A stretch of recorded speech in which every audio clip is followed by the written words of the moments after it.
Talk about it with Franjez. Today's special guest is an actress best known for her role as Gabi Hernandez on the long-running Emmy Award-winning soap opera Days of Our Lives. Today's guest is Cherie Jimenez. Hi, Welcome. love. Thank you for Hi. coming by. Of course. Thank you for having me. Absolutely. Yeah, It's Absolutely. exciting. Yeah. I'm excited for this one. Like I said, this is my first in person, so Yeah. Zoom is not the same. No, it's not. But this is nice. This is gonna be great. Yeah. Absolutely. So let's start straight from the beginning. Where were you Mhm. born? I was born in Manhattan, New York, so I am a New York City girl, always and forever. My mom and I and my abuela, we moved around a lot. So we lived in Bronx, Brooklyn, Lower East Side, and Washington Heights. But Washington Heights, I think, is where I spent most of my life. As far as living in the city, just because my mom had me young. So she had me when she was 18. And my dad wasn't necessarily around. So it was just my abuela and my mom. And we kind of just went from here to there to here to there. We did have our own place for a little bit. And then we left that place, and then we spent probably from the age of 5 to 9 just moving around like everywhere. So we didn't necessarily have anywhere to live, like a home base, but we always had family members or friends that would kind of let us stay over. So I always remember I didn't have much when I was little, but I had this little backpack, and I always had like a couple of pairs of jeans and a couple t-shirts, and then maybe like a toy or two. And then it would just be like, okay, we're going to go stay here for a week. We're going to go stay here for a month.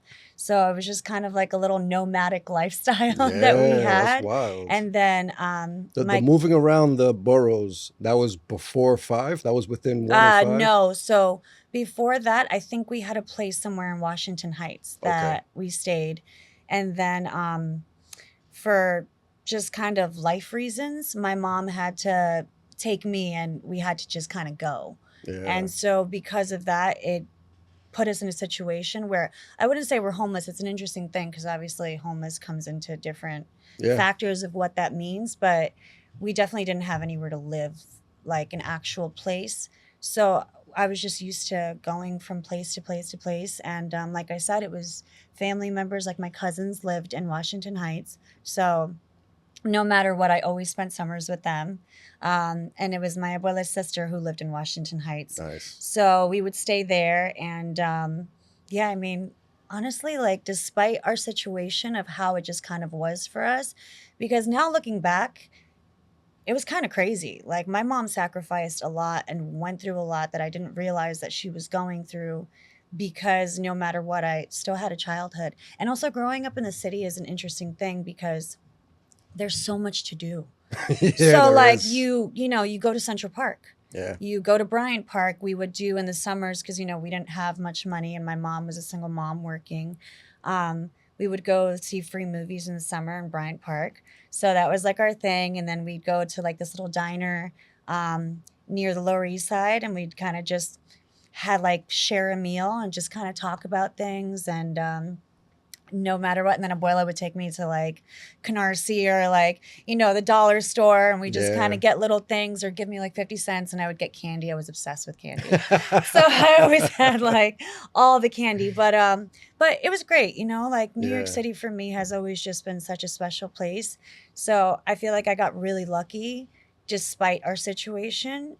And it wasn't until I got older that I really got to kind of, in hindsight, really look at the whole thing and be like, oh my God, wow, like we were struggling, but my mom never put us in a situation where I realized the struggle that we were going through. So I'm very grateful for that. That's amazing. Yeah. You really got to see a lot. New York City.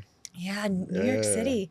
I mean, it's the best place in the world. It and don't really get me wrong, is. like I live in Los Angeles and I love the life that I have in Los Angeles. I'm very grateful because for me, the independence of being there, I moved there when I was maybe 19, I think I had just turned, and I moved alone. So for me, that was just, and my mom was incredibly supportive. She was like, okay, if you're going to do this, you're going to do this. And they helped me out. which was a blessing for me until I was Nice. 22. All right, let's And slow it yeah, down a yeah, little yeah, bit. yeah. Yeah, Okay, I want to get perfect. Yeah, into yeah, all yeah, of yeah, yeah. You go. it. So Exactly. the childhood. Yeah, Let's talk yeah, of about course. 1 to 10. What kind of kid are you? And what is the candy and what's the toy in your bag? Yeah, okay. What kind of Your kid candy am of I? choice. Yeah. Um, I think the kind of kid that I was, I mean, I was a good kid. Mm. I started to rebel when I got older. So I was a good kid. I think I just had it really good. No matter what, I had so much love. I was surrounded by so much love. So I just remember being happy. I mean, I think that having the strong values of my mom and my abuela being there for me was just such a beautiful thing that I was never without love as far as that's concerned.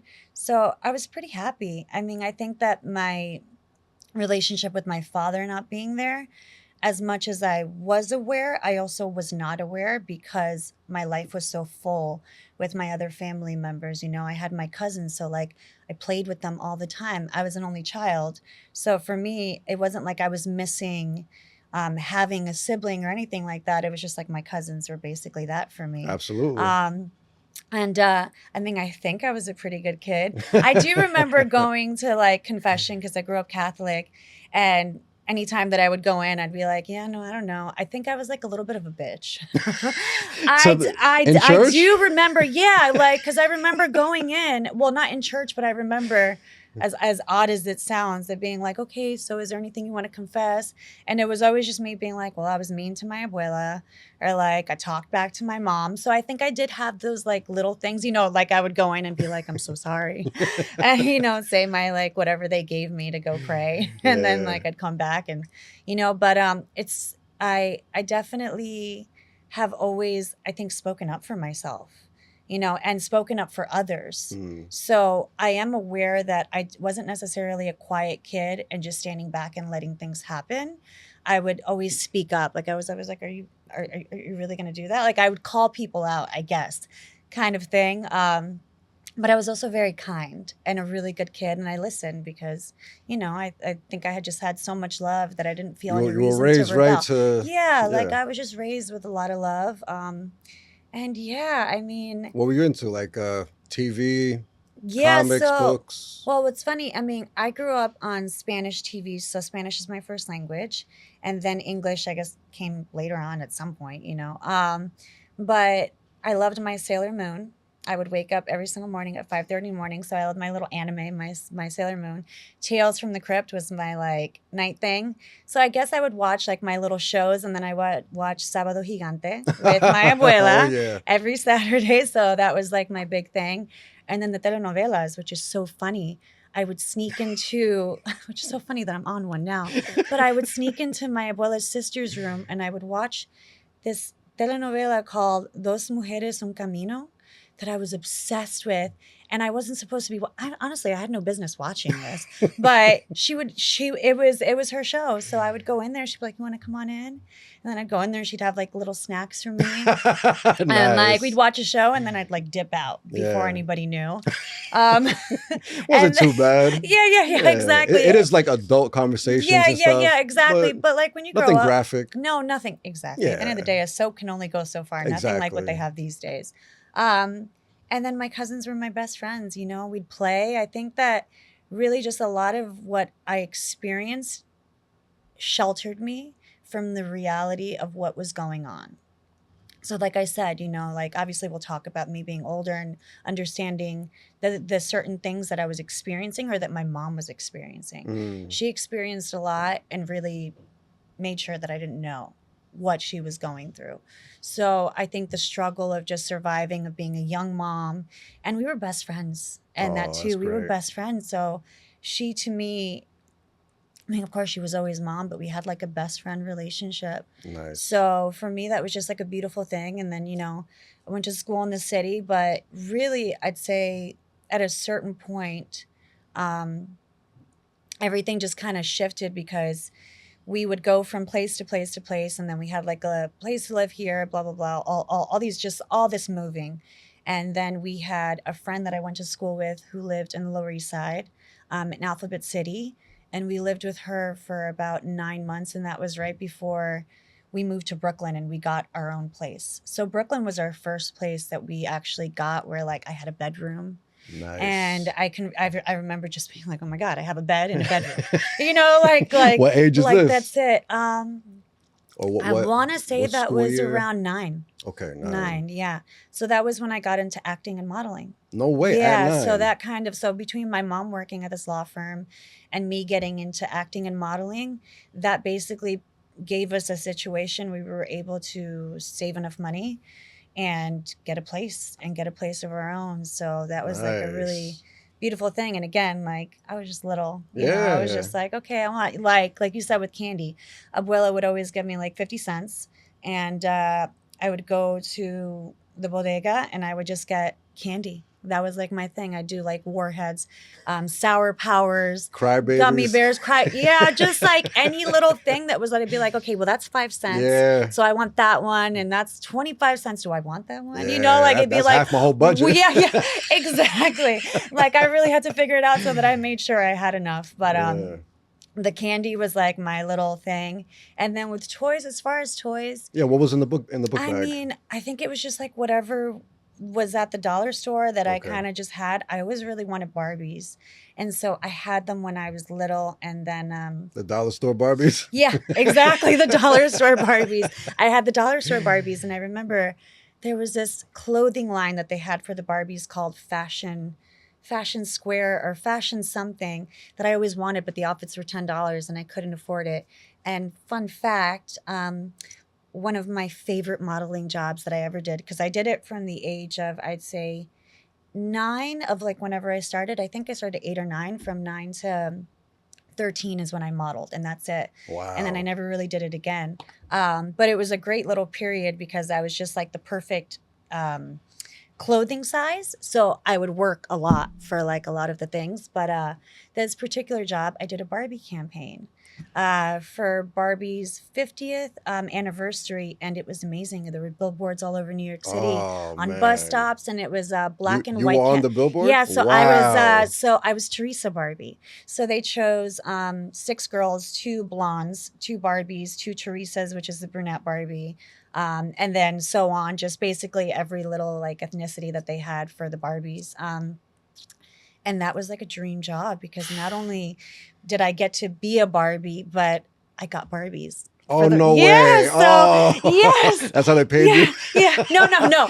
Well, they paid me. Okay, good. Yeah, they paid me well. I think it was like 4 days of we went up to some house in Connecticut, maybe. Wow. I don't know. And just shot in this beautiful land in this mansion. And wow. It was amazing. It was like a dream come true. And it's interesting because at that age, you know, like I would book jobs and I would be grateful, but like I didn't understand really. I was just like, You're oh, this is fun. I get free clothes. I get to do this. But that job was one that I definitely was like, wow, I get to be Teresa Barbie. How amazing is this? Yeah, so I got my Barbies. Yeah. You made it. Nice. Yeah. So let's talk about 9 years old. Your mom is telling you maybe we should do this, or are you telling her I want to act, I want to model? No, somebody stopped my mom because you know, being in the city, we would just you walk by adventure. Everybody. Yeah, you walk by everyone. And I had really long hair. I've always had long hair. This is the shortest actually it's been because of days. Okay. They like it a certain length, but my bet. hair's always been up to here. I've just always had like my princess hair is what I call it. Yeah. So like since like I was young, and yeah, someone stopped my mom and was like, your daughter. You know, I think it happened quite a bit. It happened enough for my mom to be like, okay, you know what, like, let's try this. And so she mentioned it to me, and I was just, my mom never pressured me, which is the best thing. She was never a staged mom. She was always like, look, if you don't want to do this, you don't have to do this. But I was like, yeah, why not? Like, that'd be fun. But my first audition, basically what set everything off, was for a sunflower commercial. And sunflower was a perfume. I forget what the perfume was. But it was just a commercial. It was an open call, so a cattle call is what they call, where it's like hundreds of girls go. And you basically just kind of sit around all day and wait until they call you. And then, you know, you maybe get like a minute to just see if there's anything. And I remember I walked into this audition, and like I said, we didn't have much. So I basically kind of had the same rotation of clothes that I would wear. And I was always a big tomboy. And I still am, but being Gabi has definitely made me come into my feminine. But I was wearing ripped jeans and a white t-shirt, and that was it. And I walked in, and all the girls were wearing these sunflower dresses, and they were beautiful and flowers, and they were done up. And I remember walking in and being like, this is a mistake. I don't know what I'm doing here. I'm just not like these girls, you know, they're all perfect and whatever. They came dressed for the part. Yeah, they with came sunflower dressed. dresses. Yeah, that's genius. yeah, exactly. Basically, everybody was so pretty, and I'm over here like in my ripped jeans and a white t-shirt, being like, "What am I doing here?" But I went, I did it, I waited. They called me up. It was like little personality questions. Ended up making it to the top 3 Wow. of hundreds of girls. Didn't get it. It wasn't meant to be. But the casting director took such a liking to me that she ended up calling me in for stuff. Nice. So, So what exactly are you doing? Are you like spraying it and acting out a commercial? No. It wasn't even that. It was literally just sit around with a bunch of chairs, a bunch of girls, and it'd be like, hey, so it was like personality questions that they were asking us. So like, what is your favorite TV show? And what's funny is I remember at that time I loved Rugrats. That was my favorite. Loved it. So that was my answer. I was like, I love Rugrats. And maybe like another personality question, like, yeah, Rugrats, right? Just something, just nothing like, oh, come in and let's pretend, you know, whatever. And it was great because the casting director took such a liking to me that she called me in for a movie. And it was The Long Kiss Goodnight to be Gina Davis's daughter. And that was my first audition that I ever had as far as just like a movie. And what's interesting is I had never read sides. I had never acted, like I'd never done anything like that. And she taught me. She literally took her time and she was like, just put it down. She was like, don't try and act, just be. Just read it and see and just do what comes like to you just authentically. And it was beautiful because after that, she kept calling me in. And how'd that one go? Did you get it? No, I didn't get it, but I got close. Okay. And then the next one was Riding in Cars with Boys with Drew Barrymore. Like this casting director. I love that movie. Yeah. So it was just like, I was just all of a sudden getting called in. And while I'm getting called in for these opportunities, not knowing anything about the industry or just about acting, she's working with me. She's spending time working with me. She took a liking to me. And then she was like, okay, you need to get an agent. That's like the next thing. And so back in the day, they used to have, I don't know where, if it was like at libraries or somewhere, but you could buy like a sheet with all the agencies in New York City. Really? And it was stickers that you could put on like a yellow envelope, and you put your resume and your picture in it, and then you'd send it out and hope that somebody maybe liked you. Oh you my know, God. like enough. So we sent out, I think like 50. I think we sent out every single one, and only, I don't know if it was 2, but I think it was, maybe it was 2 or maybe it was 1 only responded. Wow. And that was who I went with. And I was with them, and basically that's how I got into the modeling. They were like, okay, we're going to send you out for both. And so I would just book jobs, and I would just basically just book jobs. Like I did Target before anybody even knew, before I even knew what Target was. I did like the local department store down at 14th Street in Union Square. I did a math book. So somewhere in someone's school, I am in a math book. That's amazing. You know, just like all the different things. And then it went from that to commercials. And then I did a Philip Morris commercial. Back in the day, they did a whole campaign for kids not to smoke cigarettes. So I was in that one. And because I spoke Spanish, I had an advantage that I would be able to do both, you know? And so that commercial was great. I said, for my future at the top of a building in New York City. So all of a sudden I started booking, and all these opportunities started coming, and money started coming with it. And so I think that was a beautiful thing for us, my mom and I, just because like, you know, she's also working, but then all of a sudden I'm working and I'm little. Now she has a second income. Yeah, exactly. So I'd say nice. that was just like a blessing. And then it was all fun. I mean, I really had so much fun, but I remember there was one audition that I went for. I don't remember, it was a big brand, but I went in, and the woman looked at the girl. It was between me and another girl. And she said, you got the job. To the other girl, looked at me. She said, you didn't get the job, but maybe if you gain a little bit of weight, you can come back next year.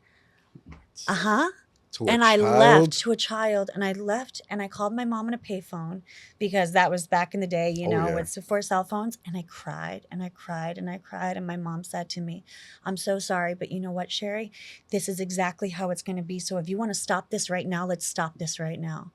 And I just like sucked it up. And in that moment, I mean, obviously now being older, I understand what that was. But then I didn't. I was just like, no, I want to do this. But damn, like that hurt. And so that was my first time being rejected and really feeling it. And it was harsh. It was really harsh. And so that was a interesting one because I still chose to do it. And yeah, from then on, I mean, honestly, my other favorite job was Dolce and Gabbana. Okay. I did a Dolce and Gabbana campaign with Giselle Bundchen, and that was with Stephen Meisel, who's a huge photographer, and I was in Vogue. Oh I my was God. in. I And what age are we at now? at that age, I want to say that I was maybe like 11. So you 11. you were alone doing these things at 11? No. Oh, No. you said you called your mom. Because my abuela would take me. Oh, okay. So if it wasn't my mom, then it was my abuela, and if it wasn't her, then it was Wendy, who we lived with in Alphabet City. Okay. So like basically between those three, no. The only time I was really alone was when I was going to school in middle school. I would ride the subway alone. Okay. Which now looking back, I'm like, damn, that's crazy. Middle school especially? Yeah. Yeah, but Especially like that's back just then. the way it was. Yeah, and then I had my quarters, so I would stop every couple of blocks, and I would call my mom on the payphone to make sure that she knew where I was, and I'd be like, okay, I'm on this block now, and then I'd call her, like depending on how far I was walking. Wow. But that was just like what it was. Yeah. That's wild. Yeah. So what's junior high and high school like? Well, junior high was interesting because prior to that, I went to like a public school, Okay. and I had started modeling, and because I was in Bradley's, I think is what it was called, in Union Square, I remember which that was store. which was a department store. I was in that catalog. A bunch of the girls at the school that I went to found out that I was in this catalog, and I got bullied like bad. It was crazy. Jealousy. I got right? thrown down the stairs. Yeah, I got What? thrown down the stairs. My mom showed up at the school and basically threatened to break kneecaps, and like she rode for me. Yeah, my mom, because she's like, what the hell? And basically it kind of put us in a situation where we're like, well, what do we do? Because like I'm young, and all of a sudden I'm modeling and I'm getting bullied for it, and this is like really crazy. And then my mom is working, she's a single mom, so like she can't protect me. And I've always kind of, I mean, not always been a fighter, but I've fought back, and I've gotten into fights. Not that I'm proud of it. But In New York City. I've never been one to back down. But I wouldn't start a fight, but like, we're going to fight. We're going to fucking, excuse my language, Gotta but defend we're going to yourself, fucking yeah. fight. Yeah. And so, but that situation was a different one because, like you're vulnerable in a different state. You're young. You have a bunch of girls. You get thrown down the stairs. Crazy. And it led us to the Professional Performing Arts School, which is PPAS, which the movie Fame, I'm not sure if you're familiar I've with heard of it. it, but I don't know. So there's LaGuardia and there's PPAS, the Professional Performing Arts School, which is an art school. So my mom was like, okay, let's do an audition for the school and see about if you can get in. They accepted 50 kids. I got in. I sang a song. I did 2 monologues or something. I got in and I left that school. And then now I was surrounded by kids that were on Broadway shows, acting, modeling. The kids you should be around. Yes. And the bullying. Like basically everyone got along. The only reason somebody was mad was because maybe they booked the job that they wanted. Yeah, exactly. Yeah. And so that was a beautiful thing for me because I was in the arts. My mom also she also put me in the Broadway Dance Center. Also, I did ballet Wow. as well. So my mom put me in everything because when we lived in Brooklyn, where we lived, it's not that now Brooklyn is so different. Gentrified, yeah. Yeah, exactly. But back then, when we lived in Brooklyn, there was one side where it was Hasidic Jews and the other side was Latin Kings. Wow. And with the Latin Kings, it was a beautiful thing because they protected my mom and I. They knew that she was a single mom. My abuela would come sometimes, and they would help us with groceries. Like, there was a level of just protection and respect, which was beautiful. But I started hanging out with one of the girls, and then her brother, and basically the landlord was like, you need to do something about this. And my mom put me in the Broadway Dance Center to keep me busy. So she basically was like, oh, we're just gonna Keep her busy. Yeah, just keep me busy, you know, like the arts. Absolutely. Which was a beautiful thing. But I did ballet for a little bit, and I got offered a scholarship to do it, like for real, for real. Scholarship, would that be college or what? No. I'm not quite sure exactly what the details were with the scholarship, but I got like a 4-year scholarship to train in I see. ballet. Like whatever I was doing, they saw potential in me Mm. actually becoming a ballerina. And at that age, I was doing so much, I got overwhelmed. And my mom was like, "What do you want to drop? What do you want to give up?" And I didn't want to give up acting. And so I gave up ballet. And so I always have a special place in my heart because I always think to myself how crazy it would have been if I had chosen that path. But I'm Yeah. grateful with the one I went with. Good. So yeah, I went to school there, and I went to to PPAS. It was great. And then my mom met my stepdad, David, who's amazing. Love him so much. And we moved to Westchester, to White Plains. And I was pissed at first because I had auditioned for the drama program in the high school, and you had to live in one of the 5 boroughs in order to go to school Oh. there. And so I got in, like, because even though I went to the middle school does not mean that I could get in. And so I had to go to White Plains High School, a real, you know, like a real school. And public too, right? Yeah. And prior to that, I was acting a lot. Like I was booking all of a sudden films, and a lot of independent films, but great ones. And I went to Sundance Filmmakers Lab.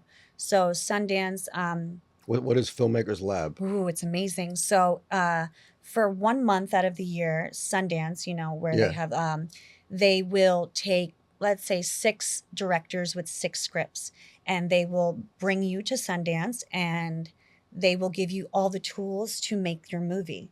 But they have you choose a couple of scenes from your movie, and you bring the actors, and they basically have workshops there. And they just kind of give you all the tools to make a movie. And then by the end of it, every week, you showcase in a big movie theater the scenes that you did. And then Wow. by the end of it, you have the opportunity to go and have your movie be made into a movie by going to Sundance. And so it's just like a beautiful experience. It kind of just gives unknown, you know, just people that are just wanting Yeah. to write and wanting to create an opportunity to like just go into a different level of your career and like make a film. And also I think it teaches them a lot about it. Absolutely. And so But what do they give everybody though? Like you're an actress coming Uh-huh. in. Do they bring in a writer, an actress, a No, so filmographer, editor? so you have to audition. I think that they bring all the people behind the scenes, and then the camera equipment and all that, but you bring the actors. Oh, So okay. you direct the movie and you write the movie, or you have a writer and a director, but this Filmmakers Lab is somebody that wrote the movie Mm, and is possibly directing unless you wrote the movie and you bring your own director I see. kind of thing. And then there's just actors there. So when I was 12 years old, I booked Caucasia.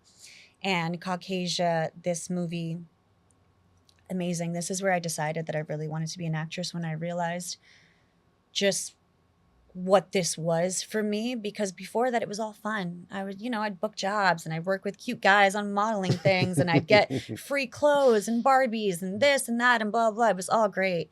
And then commercials, it's fun. Like I'm on TV and my family's like, "Oh my God." But this one was different because I went into the situation and I was 12 years old. I was the youngest one at Sundance that year. My mom and I moved out to Utah, and I was still in school, but because I went to the performing arts school. Wait, why Utah? The what? You Oh, moved to because Utah? Utah is where the Sundance Filmmakers Lab is. So Oh. Utah is where Sundance is, where Robert Redford's you know, just world of film out there is quite So you beautiful. officially moved there? Well, for like a month. Oh, and okay. and at that point, you know what I mean? Just like Yeah. what life was. We were so used to the nomadic lifestyle that it wasn't a big What's that? deal. What's a month? Yeah, exactly. Like, what's a month? And also for school too, that was a thing because they encouraged me to go. They weren't like, "Oh, well, you can't go because you have to finish your studies." It was like, "This is what we want, so go." So it was a Nice. beautiful thing, and it's wild even being older and thinking about this. But my sister, my half sister, because it was about an interracial family, and my mother had to take me on the run because the feds were after them, and then my father or my stepfather, because it was the husband and the wife, they had their own daughters, and then they came together as a family. So my half sister was Kerry Washington. Wow. Mm-hmm. My stepfather was Michael Beach. My mother was Connie Britton. And my boyfriend, you know, because whatever, like the guy, was Jake Gyllenhaal. Get out of here. Isn't that insane? That is insane. Yes, insane. At the time, did you know who these people were? No, I knew who Jake Gyllenhaal was because I saw him in a movie. Okay. And mind you, everybody that I was surrounded by, like I got acting classes by Delroy Lindo. I got acting classes by Sally Field. I was a part of conversations and a part of screenplay. Like it was an incredible experience because as a young actor, just as an actor in general, to be a part of that world, like, wow, you get to just learn so much. You get to be around other creatives, writers, directors, everything. So while we were there, you know, like another director was like, hey, can you do the screenplay reading for me? So I got to join in on other things. I got to just kind of be in this world that was not something that I was necessarily used to. And it was like, even though I was working on my craft in school and at the Broadway Dance Center, this was like really working on my craft. And I got to do it with my mom, which was amazing. The best thing ever. We had so much fun. But specifically, I had one scene with Michael Beach, and it was about how I had found my dad after years of him leaving and us separating. And I show up at his house, and I'm basically like, why did you never come back for me? You know, and I had to get somewhere emotionally that I had never been before. And I didn't like it. I got really uncomfortable. I got really introverted and insecure, and just like I had a block that I just couldn't get emotional, and I couldn't do it. At this time, how were you feeling about your biological father? Do you know anything yet? Yeah, well, at this, and that's exactly what it is because he wasn't around. And there was a lot of disappointment in times where he was supposed to be and he wasn't. And so I think I had just learned to really bottle it up at a young age. Especially your mother always made it seem like everything's okay. Everything is all good. Exactly. So like, it's like, you know how they, well, you know, you know more than me, of course, with the acting, but it's like to get that raw emotion, you tap into real things. But at that moment, you're not purposely tapping in. No. You're tapping in because the role is making you tap in. Exactly. That's deep. Yeah. And I had a block. I just couldn't do it. Like, not only, I mean, I could do it, but I didn't want to. I guess now looking back. It's something you swept under the rug. Yes. You don't want to. And in the middle of our scenes, I literally turned to Michael Beach and I was like, I don't want to do this anymore. I don't want to be an actress. Wow. I don't like this. I did not like the way it made me feel. And so I decided, I don't want to do this. And I got into the space where, like, I mean, at 12, I was like, well, like, I don't give a damn what's happening around me. I don't like, I'm feeling really uncomfortable. And Michael Beach, wonderful, pulled me aside and he was like, you know what? You're all good. Come here. I got you. He was like, forget about everybody else. Does not matter. Look at me. Breathe. Let's just do a little improv. You know, you're all good. And improv, you know, is just kind of taking the scene and putting your own spin on it. So not saying the lines that are written, but just like speaking what comes and just letting that be and seeing like kind of where it takes you. And it got, I mean, the beautiful thing about it is I went from not wanting to be an actor to wanting to be an actor within 5 minutes because of where I was able to all, like, what happened. And I still don't even know to this day, but something happened and he opened something inside of me that allowed me to tap in and really just give. And I allowed myself to be vulnerable. And it was beautiful. It was so beautiful that the scene, I was crying. I mean, I don't even really remember. It was like I blacked out, but it was just so beautiful that by the end of it, he gave me a hug. And I didn't say it out loud, but in my head, I go, oh, I want to do this forever. I don't ever not want to feel this. Like, well, I don't know what just happened, but like, what? Wow. Is this what it means to like give yourself and be an actor and like just, and at the end of it too, because there were a bunch of different actors and a bunch of different directors, Stanley Tucci was there and he was overseeing my scenes that day. Wow. Because they would just, I know, that's what I'm saying. It was crazy. like even saying this out loud is crazy. He's good. He's good. Yeah. And he came over and he said, that was so amazing to see what you went through, the ride that you went through on. You are so incredibly talented. You're so young. If you choose to do this when you're older, if you want to do this, I went to SUNY Purchase Acting Conservatory. And so I think it would be great for you to continue to work on your craft. And I was like, okay. Time went on, we left, and it was such an incredible experience. And then we moved to White Plains. And my whole world was like, what the fuck? I did not want to move here. I wanted to stay in the city. I wanted to go. I was acting. Everything was like, all of a sudden, I just decided I wanted to be an actor. And then I go to a public school where they don't allow me to audition. They don't give a damn. They don't care. Also, I realized that because I had focused on the arts, I never really focused on my academics. And not that I wasn't smart by any means, but like at the performing arts school, the morning half would be academics and the second half would be arts. So like you would do what you had to do and then it would be good. So I never had a full day of like math, all the things. And so I was not happy.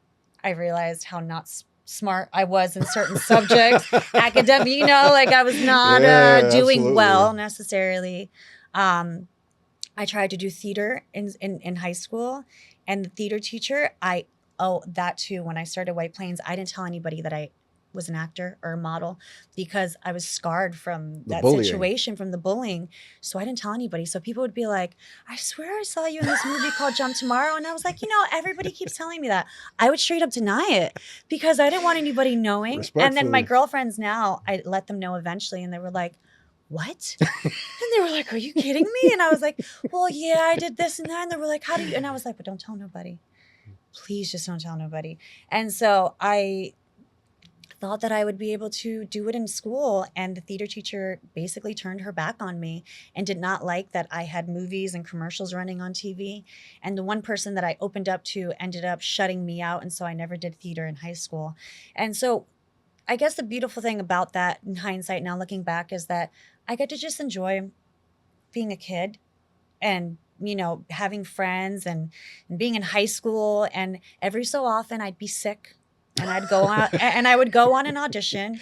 Oh, because, good. yeah, but like I basically didn't. I had to kind of stop because I couldn't miss this many days and do all these things. So it was weird. It was like all of a sudden, like everything in my career was going and then all of a sudden it just stopped, which I was okay with. And now looking back, I'm perfectly fine with that. So, you know, it chose to be a kid. So at this time, I'm assuming you're telling your mother you don't want to continue acting. You're in White Plains. And what is she telling you? She's telling you, oh, maybe on the weekends or after school? Or yeah, what's she I think saying? that she still wanted me to do it, but also my mom was also starting to grow up herself. So because my mom had me young, we were best friends. We had a really, and we still do, obviously, she's my best friend, but we had a great relationship. And then all of a sudden she meets my stepdad, she gets pregnant with my brother, and she starts coming into herself more as a woman. And so I think as she started to become a little bit more strict, and all of a sudden this relationship that we had as best friends was like, oh, well, no, you can't do that. And I was like, what? So it changed the dynamic of our relationship because then I started rebelling. And then I was like, well, screw this. Like, if this is how it's going to be, then I'm not going to do what you tell me. Oh. And so, you know, like, yeah, so high school was a little tough, you know, like I'd skip class sometimes. I started smoking weed. And granted, I did not ever dive into a lot of just kind of what teens can dive into in that world of just really messing up and who knows, like all the different paths where you could go. I also had a really great group of girlfriends, but also I was a teenager, you know, like I had a drink, although I never cared for drinking. I drank in high school once and I didn't like it. And I got really drunk and I got hung, like, you know, like it was just not a good situation. And I literally was like, I think I'm good with that. And you know what? I was. So anytime I'd go, you know, because in White Plains, it was different in the city. I grew up going to Broadway shows. It's the city, Central Park, Bryant Park. In White Plains, they'd have keg parties in the woods. So like, and not to say that things don't go on, but like house parties, which were fun. I had so much fun. Everything was great. So I would be with my Propel water and everybody would be drinking. So the cops would come and I'd be out. Nice. You know what I mean? Like just running from the cops but like not doing anything crazy. Yeah, you weren't doing just crazy, like hanging out, having a good time. So that definitely was a little difficult for my mom too. And, you know, I just kind of, I think too, I was upset now looking back, because I wanted to stay in the city. Absolutely. You know, and then she was like, well, if you want to. And then last minute, she was like, no, Cherie, you have to live with us in White Plains. And so I went into it incredibly resistance, but I met my best friends. I have a group of girlfriends, like there's 10 of us, which is wild. As a girl, you don't really, and I'm not saying you don't have that, but I'm very lucky. I have a very close group of girlfriends that to this day I'm still best friends with. I have a different relationship with every single one, and it's just such a beautiful thing. So Yeah, that's something you I don't was hear meant to much meet my girls. from high school. You don't hear that often. No. And like you I said, was, especially yeah, females. yeah, I was meant to meet them. And so I look at White Plains, and not that I didn't gain other things, but really it was my girls that I was meant to Lifelong meet. friendships. Yeah. Yeah, that's great. Yeah. So did you graduate? Thank God. Yeah. Well, I went to summer school. Oh my God. After 12th grade? No, yeah.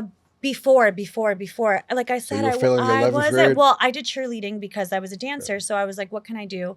And cheerleading, which now looking back, I wish it was volleyball, but I didn't know that I could play volleyball until senior year. I went to somewhere and we were playing volleyball, and I was like, oh my God, this is what I should have done in high school.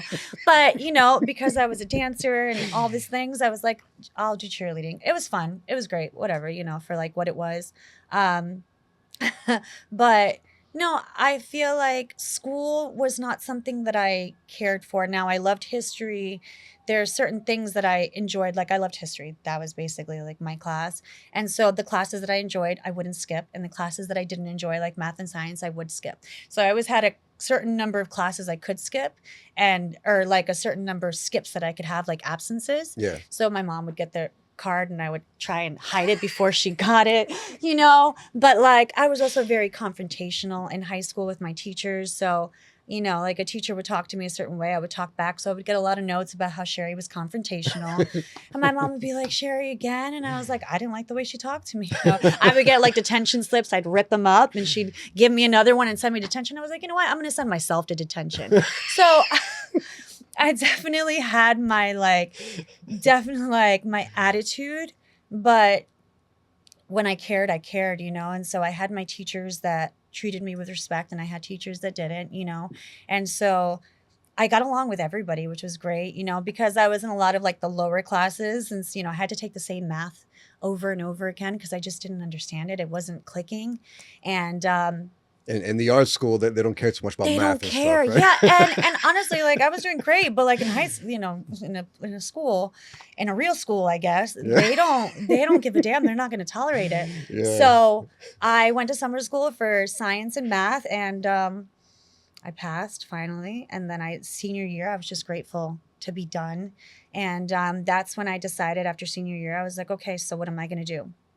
Am I going to move to Los Angeles, or am I going to go to college? And then I remembered Stanley Tucci said, when you're older, and college, by college, I mean like acting college. Like Okay. I'm not doing academics Yeah, ever again. I I want see nothing that. to do with that. I still count on my fingers. I got my calculator. I'm good. We don't need math. I'm traumatized by math. Like, no, thank you. You know, and I auditioned for Juilliard, and I auditioned for SUNY Purchase Acting Conservatory. Juilliard at that time accepted 21 from all around the world, or the US, and Purchase accepted 26 from all around the US. So I was like, look, I got nothing to lose. If I don't get into this, I'll go move to Los Angeles. And Juilliard didn't get in. SUNY Purchase, I got in. And that to me was like, oh my God. And mind you, there's no academics. It's literally every acting class. There's voice classes. Like I used to have a really thick New York accent. It comes out when I'm with my girls every so often. But I had a class where they basically had me change the way I talk. Wow. Completely. And it was my hardest class because every day I'd have an eraser in my mouth that would help me change the position of my tongue. And I do these exercises. Get out And of she was here. basically like, your accent. And I was like, what accent? And of course I had an accent. But it ended up being one of the most beneficial classes because before I knew it, all of a sudden I was like, oh shit. And now it can come back when I have an audition, if I have an audition for like a New Yorker or a Bronx girl or whatever it is.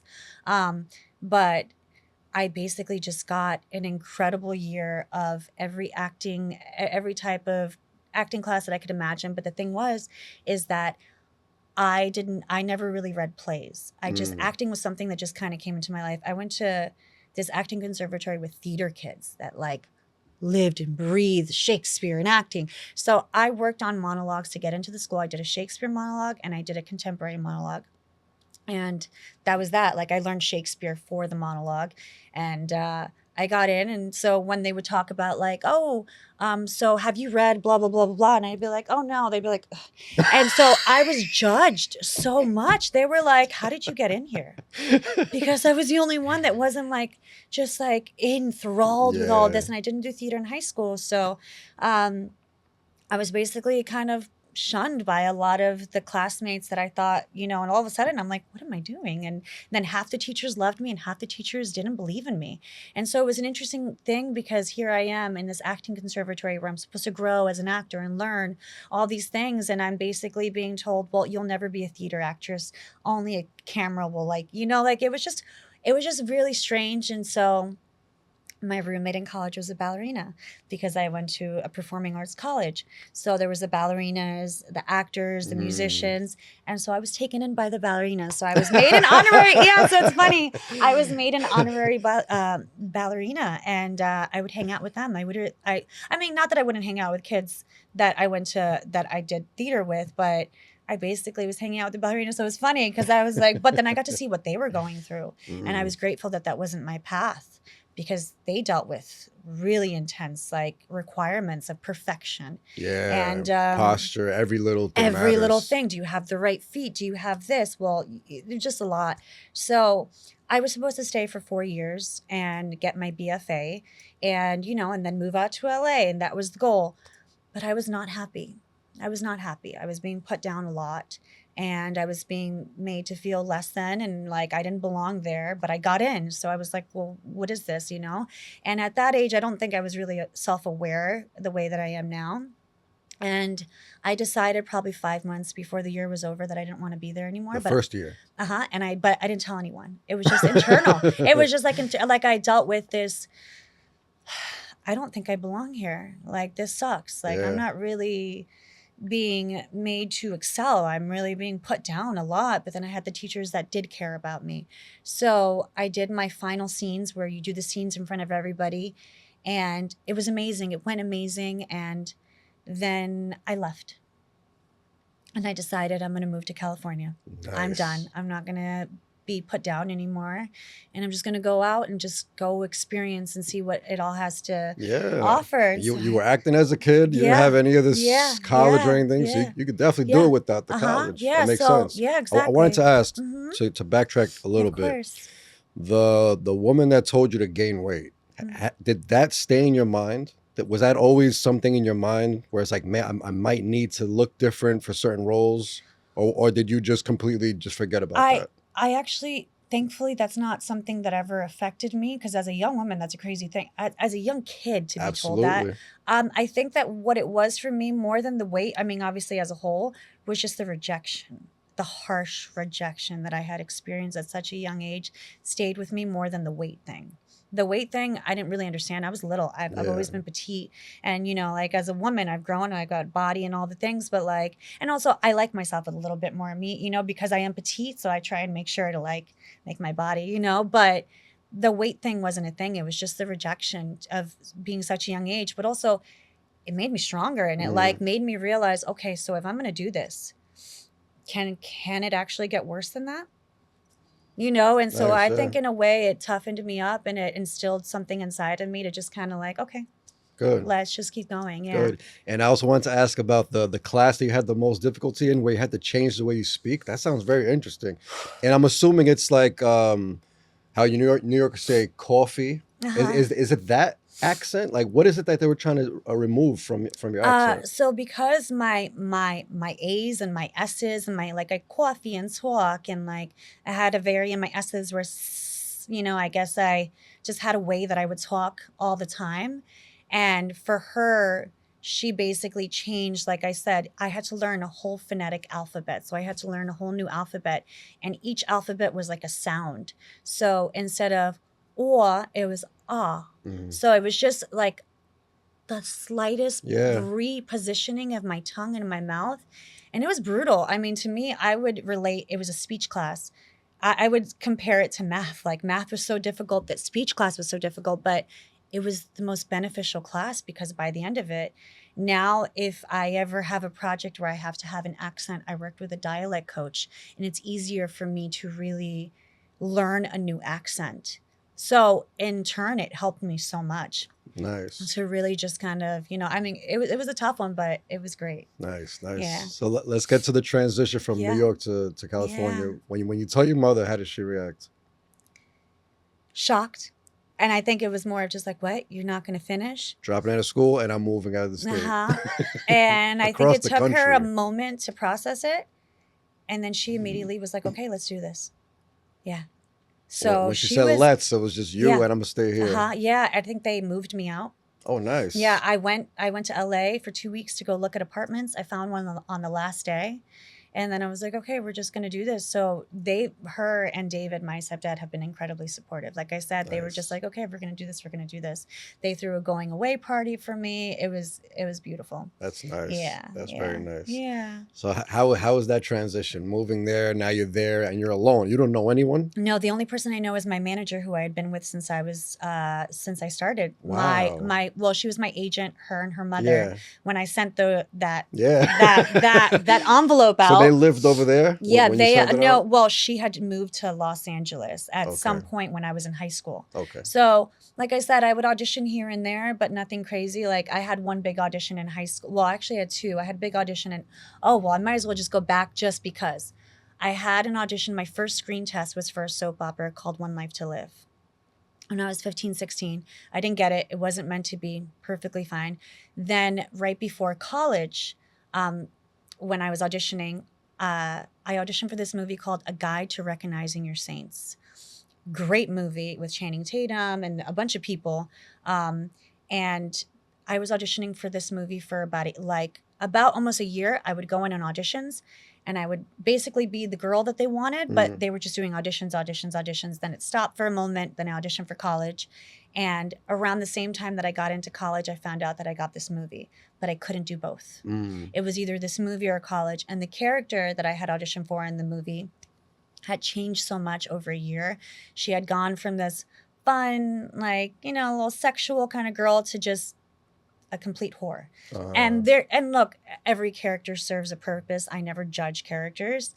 That's just something I don't do. Everybody, it just is. But do I go and train and study at this prestigious school, or do I go do this movie just because it's a movie and I play this character that I'm not that crazy about, like now? So I chose school. Yeah. Yeah. And so I decided to do that. But LA was tough. LA was very tough when I first moved there. What year is this? So I graduated high school in 2005, and then I went to college that fall. So 2006, after that year, I moved to LA September 20th of 2006. And my manager agent that I had been with since I was young was always just kind of there. So she still represented me, but she knew that I had to take a moment. She would send me auditions. And so she was the only person I knew, which thank God. And so she would kind of just take me to audition or just take me to go eat. And I started meeting with agents. And that was tough because in New York, I had established relationships with casting directors, and I just had a really great career in New York despite stopping. Even the opportunities that were presented to me were amazing. Then all of a sudden I'm going to LA and leaving behind everything I know to start over, and people aren't giving me the opportunity because the last thing I did was when I was younger. So they're like, okay, that's great, you did that, but what have you done over the last year? You didn't finish college. You haven't acted since you were a kid. Yeah, they didn't care that I went to an acting conservatory. They were like, okay, so what is your latest TV credit? Yeah. And so it was a lot of resistance, and it was really hard. And I basically had an agency that signed me but didn't like me. And I could feel that they didn't like me. It was like they just signed me because they knew my manager. And so even not having friends, I kind of went into a little bit of a depression because I was like, what have I done? What am I doing here? And I remember it was just really difficult for me to even get representation, and that agency dropped me because they were like, yeah, sorry, but we have somebody like you. like you're just not working out. And so I thought to myself, okay, well, what am I doing here? Do I just go back to New York, where at least I know that I have these relationships? And my girlfriend Marina, one of my girlfriends, I remember she was like, you know what, Cherie, you moved out there for a reason, so give it a chance. Absolutely. Just give it a chance, and if it doesn't work out, then move home. But you have to give it a chance, because if you don't, then what did you do this for? And because of her, I stayed. And I mean, it was difficult. Like, I moved there when I was 19. Tell us And about LA in 2006. LA in 2006. Well, once I started to make friends and I started to go out, the parties were insane. I mean, you're literally in young Hollywood, like everything that we see, you know, like all the parties, all the celebrities, but it's so normal. So lots of, you know, like it's so normal It's to them. normal, yeah. And for me, I've never really cared too much about famous people. That hasn't necessarily been like a thing where I'm like, oh my God, now I have my people I've gotten starstruck over. But for the most part, I just never really. So I was just young. And even though I was smart and I had my street smarts, I was also naive. I was a young woman trying to figure out my way. Also coming into this industry where being a Latina back in the day was not necessarily welcomed in the industry. Really? A lot of people did not want to sign me because they'd be like, well, I already have my one Latina. Sorry, I don't need another one. There was only room for just so many of us. And so I missed out on a lot of opportunities, or not missed out because I didn't miss out on anything, but I wasn't given the opportunity to audition for things because of my last name, because I was Jimenez. So did you ever think about changing your name because of that? Did for a little bit. I hear that a Because I lot. had to. Well, no, but okay, so my stepdad, David, his last name is Daly. And when I was 18, he adopted me. I love him so much. So I took on Daly, and I was like, and I'm proud, you know, like I was like, yeah, but Jimenez, like Cherie Jimenez, that's just how I grew up. That was my name. And so that's just always kind of what I saw myself in the industry as. And my manager at the time was like, look, Cherie, you're barely getting auditions. You're barely getting opportunities. How about you change your last name to Daly? And I said, no. I'm proud to be a Daly, but also like I'm Jimenez. And she was like, okay, I'm just saying, like, maybe it'll help you. Another year goes by of barely any auditions. And even the ones I'm getting, half of them are not right for me. Like, it's just not working out. And so I changed it to Daly for like, I was like, you know what? Let's just see what happens. Let's change it to Daly. And auditions started coming in. Auditions started coming in. I started getting auditions all of a sudden just from changing my last name. And now the crazy thing is that my first job in LA was when I was 22. It was for a McDonald's commercial, which is the best McDonald's commercial to ever exist. It's a love story in a train. I did it in Spanish and English, even though I don't speak in it, but it's shot so beautifully. I'll like send it to you. All right. It's shot really beautifully. And it's a love story in a train where this guy falls in love with me, and it's just great. So that was a cool experience. And also for a McDonald's commercial. And also 22 was when I cut my parents off and I started to support myself, because I was seeing a therapist at the time, just to kind of help me transition through all of it. And the one thing she said was, you know, and my mom and I were bumping heads around that time too, me moving, because they sent me money to help me like live. And the rebellious girl in me was still there. And also I was partying and I wasn't getting auditions, and like I was just enjoying. So my mom was like, what are you doing out there? You know, like I'm trying to find a job, but I can't actually find a job. Nobody would hire me. Like I walked into every single place on Rodeo Drive or Sunset, just anywhere, trying to get a job at a retail store, at a restaurant. Nobody was hiring me. And I couldn't get auditions, and my parents are supporting me. So the therapist was like, you need to break off and you need to support yourself. And even if it causes a rift between you and your parents, it'll be better in the long run. You need to learn how to be independent. So she taught me how to budget. She taught me how to, I basically got a bottle service job, because I was like, okay, well, what can I make money? And the restaurants won't hire me. The retail and bottle service gave me the means to be able to support myself. And so I basically closed the bank account I opened up my own bank account, and that bank account that my parents put money in was gone. Wow.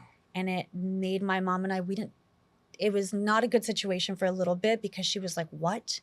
All of a sudden, like there was no control, there was no, and I know at the end of the day, like my mom cares about me and she wanted to, you know, support me and take care of me, but it was the best thing that I had ever done, because It taught me independence. And I realized that first year, I was like, oh my God, what have I done? So I didn't have cable. There were certain things that I realized I would sell CDs. I would sell clothes, like, because I started to realize how my parents did so much for me. And I was like, oh my God, this is really difficult supporting myself, but I refused to ask them for anything. So I just made it work and I did what I had to do. And then I booked the McDonald's commercial. So that gave me a lot of money because national commercials, you get paid every time it airs. So Nice. it ended up being a beautiful thing. But when I was 22, before I changed it to daily, because I hadn't been daily yet, I changed, I think, to daily probably when I was 23 or so. I auditioned for Days of Our Lives and I auditioned for Gabi Hernandez. And As daily or as Jimenez. Okay. So I changed shortly after that. So that would work for that role, right? Yeah. The last Yeah, name would work for that role. Yeah, it would work for that role. And I hadn't changed it to daily just yet. It came shortly after. I'm not quite sure the timeline, but I had auditioned for Days. And at this time, even the Latin roles that did exist, they didn't have any depth to them. They were just the beautiful Latin girl, the spicy this, the girlfriend, the mistress, just whatever it was. And this was like a good role. This was great. This was a young girl who's moving to Salem and going to find her brother and starting a new life. And so I loved it. And I got close to getting it, and it wasn't meant to be. And, I've always been, as I've grown older, the spirituality and just understanding the universe and things that are meant for you and that aren't, I did understand that at that age. But obviously, as I've grown, I understand it now on a deeper level. But I knew it was okay. It was like, it wasn't my time and it wasn't meant for me. It was meant for her. And I've always been a girl's girl, and all the girls I've always auditioned with, I'm friends with a lot of the Latin girls because I'm like, look, we're not in competition with each other. We're trying to open doors for each other. At the end of the day, why can't we all have a space in this industry? Like, there's certain Latin actresses that are big, but there's only a few of them. But this is a beautiful thing. So it wasn't meant to be, but I always thought about it. It was always in the back of my mind. There's only certain roles when I, like in my 20s that I auditioned for, that I was like, oh, I wish that was meant to be. And Gabi was one of them. So cut to, Gabi goes away. Barely any auditions, barely anything. I changed to daily. I started getting auditions, and I'm like, of course I do.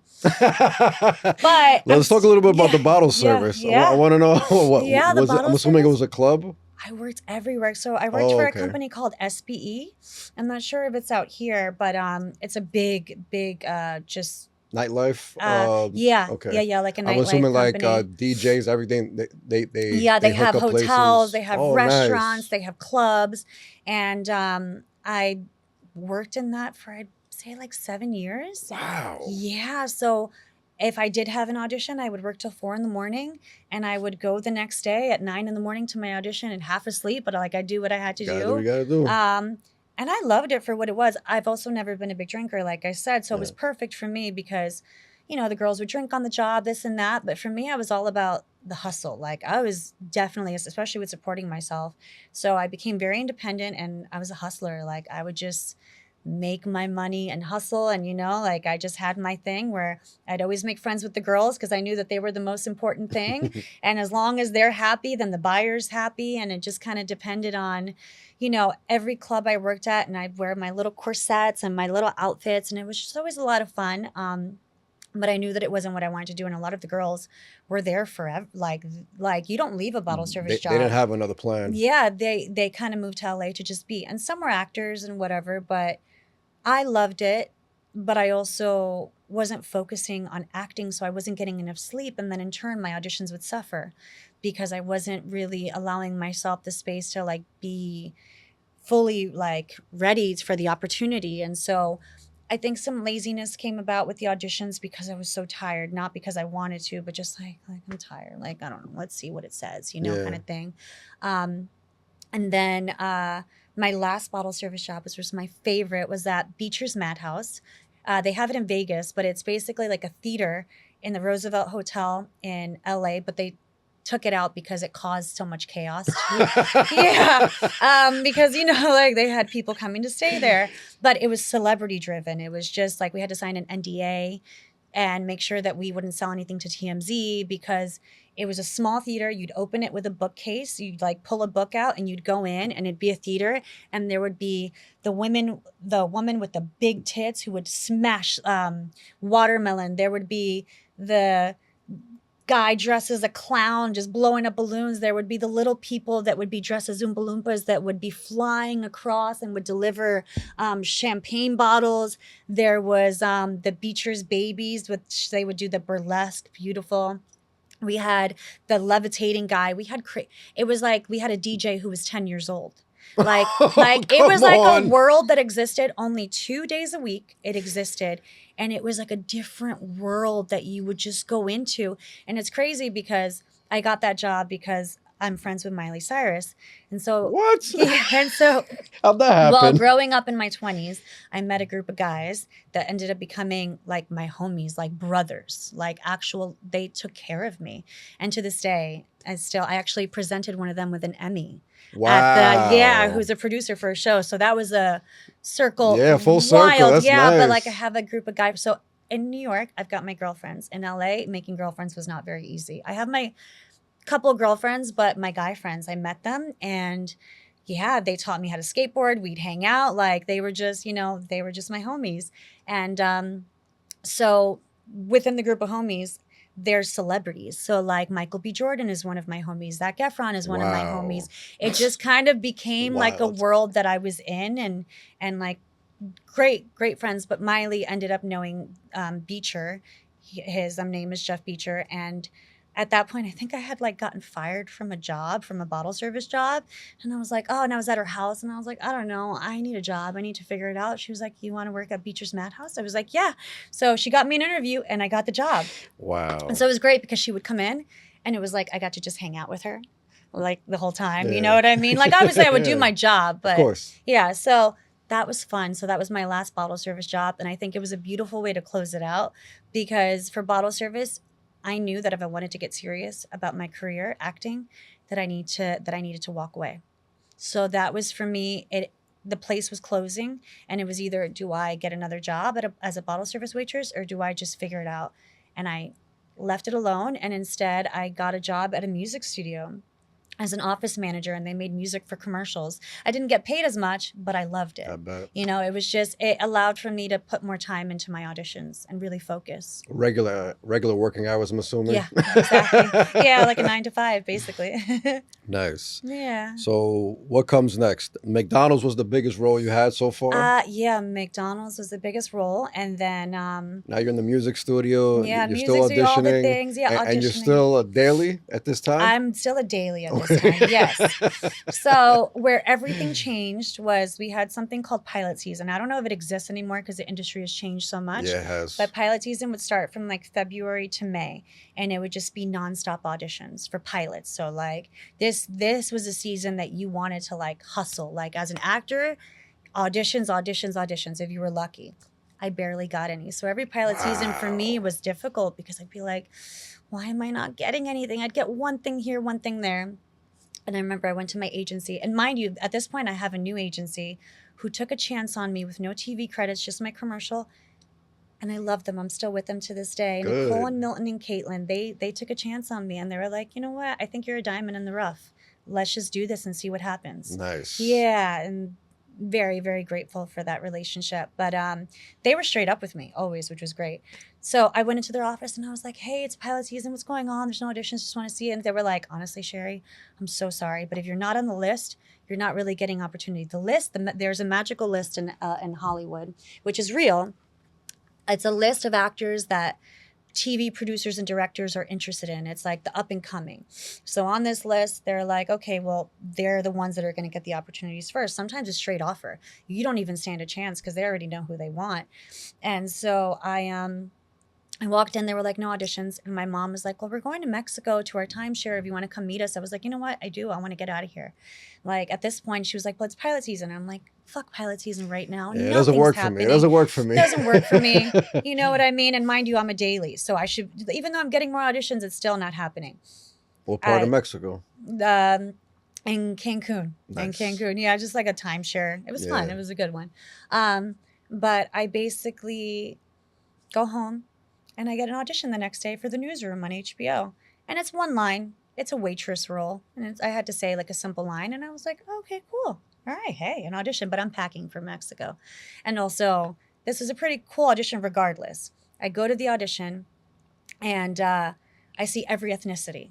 So like they don't know what they want. Lots of girls. And I'm like, okay, I sign in. And I didn't print it out. Usually I would print out my sides because it's one line. So I have a piece of paper with me. And instead of writing the line, I wrote, and so it is. And so it is. There was a book that I was reading at that time called How to Get Everything You Ever Wanted. And within this book, there were different chapters of life. And the first chapter was the Karma Mountain. And it said, before you welcome all the blessings into your life, you need to learn forgiveness. You need to learn how to forgive others, and you need to learn how to forgive yourself so that you can remove that block and allow everything to come into your life. So around that age, that's something that I was working on, was forgiveness for myself and forgiveness for others, because I knew that for me at that time, there was a lot of things that I held on to. And this book was something that I walked into a bookstore and I didn't know what to pick. And then somebody was walking by. I was with my girlfriend and goes, you know what you could do? You could just close your eyes and then open your eyes, and the first book you see, you pick it out. So it was red, and I picked out, and it was How to Get Everything You Ever Wanted. So I took it, I brought it home, and it talks about meditation and all these things that now I understand. At that time, I was like, I'm not gonna sit there. Like I would go forward, and I was like, okay, so what's next? But one of the things that I loved was in the manifestation, when you want something, speak it, feel it, and then say, and so it is, and let it go and go on with your life. So that was something that a concept that I knew about, but I wasn't necessarily practicing because I didn't know what I wanted. I just wanted to book something at the end of the day. That's it. But this one, for some reason, I was compelled to write, and so it is. So I go into the audition and I mess up the line. Like I made up something different. Line. It's one line. It's one line. I had to say, and here's your chili charred beef skewer. I messed up the line completely. And the casting director looked at me, and like I didn't mess it up where I stumbled. I just said something that wasn't the line. And she goes, well, that's not. And I was like, you know what? You're right. That's not the line. I go, I'm going to do it again. And she was like, yeah, okay.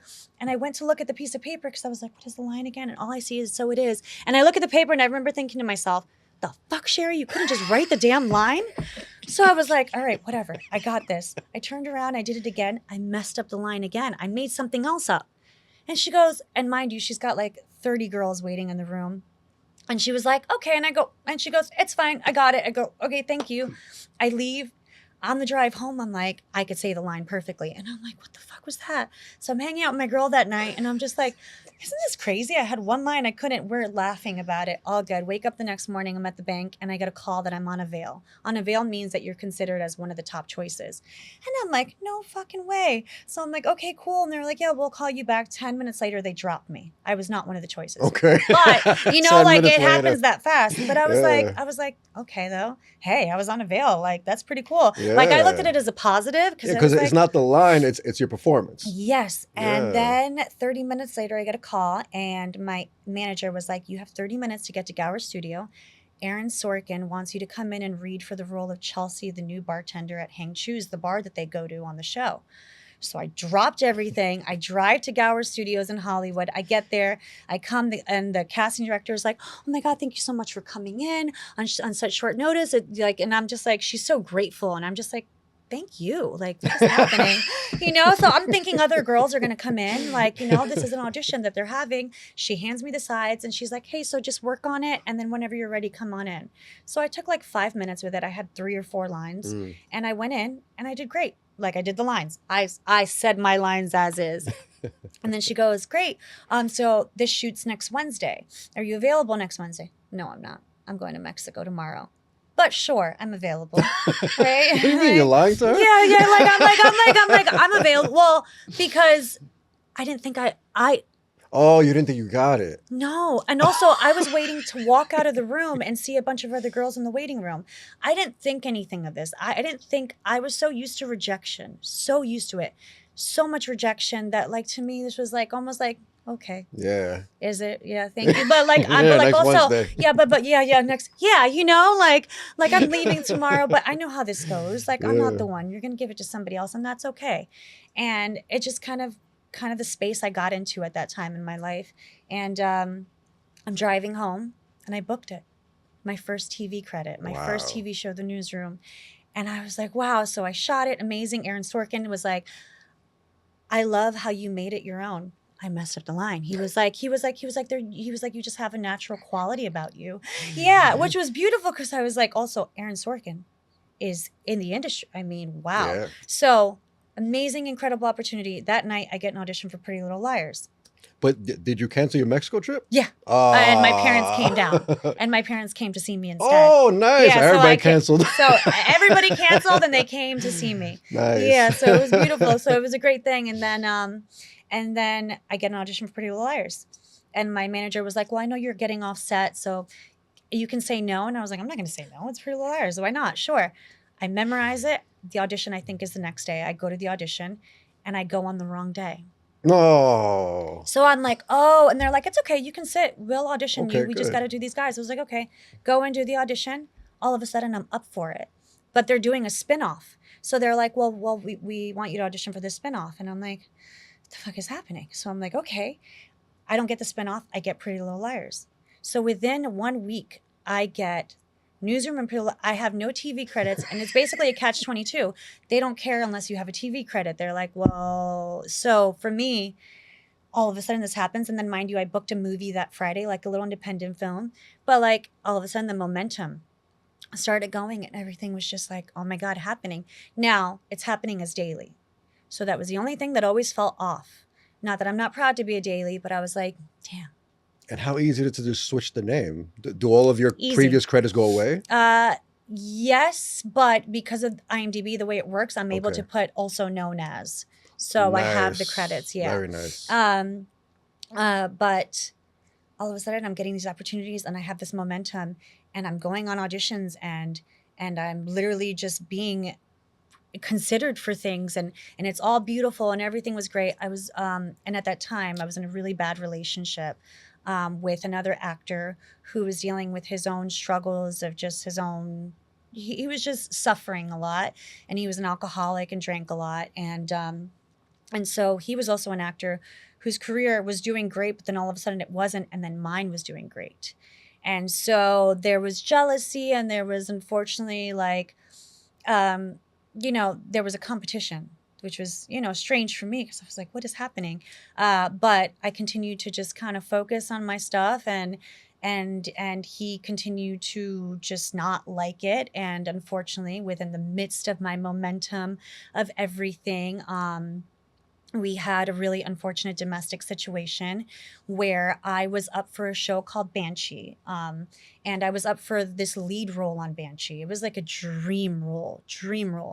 And I had flown out to New York to do the final test for it. And I came back and I was going to find out that Friday if I got it. And it was just one of those things that you're just like, this is life-changing. This is a life-changing role. And unfortunately, one morning, like he was always drinking. It got worse and worse and worse. And I tried to help him, but unfortunately, it just wasn't, something I could do. And one morning on the way to an audition that I got sent in for producers, it was like one of those sitcoms, like a big one. I can't even think of what it is anymore. He basically ended up throwing a phone at me and my entire, accused me of cheating, just kind of like the crazy drunk. And it's 9 a.m. I was just getting ready for my audition. And I remember the night before I was like, I'm not dealing with this. I'm going to focus. It's all good. And, he took my phone and I'm just like, what are you doing? I have to get ready for my audition. And he's like, you're cheating on me, blah, blah, blah. All this stuff went down. And he basically said to me, you don't deserve this. You don't deserve to be an actress. You don't deserve to basically threaten me and threaten to kill me and all this stuff, and ended up taking my phone and threw it, ended up hitting me. And before I knew it, everything blacked out. And I won't go into all the details, but it ended up being a really unfortunate situation where I ended up in an ambulance and my entire face was completely sliced open. My eye was like blood and all I was begging them was, please save my face. Please save my face. I'm an actress. Mind you, obviously, I'm also processing what just happened and all the things, but also an opportunity of a lifetime could be mine. And then all of a sudden this happens. And so I you know, because he was known at the time, like he was famous enough, the police officers, I wanted to file all these things, but I was like, I knew how the media works in LA. And I was like, please don't sell this to TMZ. I just did not want that to be something, because I was like, this is going to ruin my entire life. This is just going to, I can't, please don't sell this to TMZ. So I begged them. And You're begging the I'm police? begging the police because the Wow. police officers in LA, That's what they do? yeah, they I didn't even know do. that. They, you know, like somebody gets arrested, they'll sell the mugshots or to TMZ and be like, "Oh, hey, so your little celebrity got arrested for this," and then all of a sudden you see that's why everybody knows everything of like, you know, it's like, oh, so they call and they're like, "Hey, so do you have a statement?" So he was arrested for drunk driving, and he ended up everywhere. And I was with him, but I'm not a big drinker, and obviously my name wasn't included. So it was like the media definitely is a little, you just got to be very aware. And so I just begged them, and thankfully I was able to leave to New York. So my mom booked me a ticket and I came to New York, and I didn't want to tell anybody what happened. So because I was a skateboarder too, also I'm a skateboarder. Yeah, guys taught me, my homies taught me how to skateboard, to like hang with them because they'd always go skateboarding. I was like, I want to go skateboarding. So they taught me. And I just was decided that if anybody asked, I would say that I fell off my skateboard. Mind you, I flew to New York and I spent 3 months in my bedroom, depressed, going through the healing. I could barely open my eye. I was trying to go to a plastic surgeon to see what I could do, and they were like, there's nothing you can do really. I mean, you just have to take care of the scar, and eventually maybe once it heals, you could do something, but the scar will always be there. And I've taken great care of the scar. So like it's barely, I mean, you can see it a little bit, but I took really great care of it. And so You flew back to New York to I be with mom, flew I'm back assuming? to be to my yeah, to be with my mom, to Okay. just be to leave everything. Since I you're not moved working everything too. out, and while all this is happening, I find out on Friday that I didn't get the job. And mind you, after this happens, I'm praying all of a sudden that I don't get the job. Like I went from this is a dream job to please God, don't let this be it, Because you because would have had to get out of it. yeah, I would have had to say no. So the creator of the show wrote me and said, I just want to tell you, you did such an amazing job, but you're just too young. But we are so impressed with what you gave this character. So I just want to tell you that if you were a little bit older, this role would have been yours, and I'll keep you in mind for the future.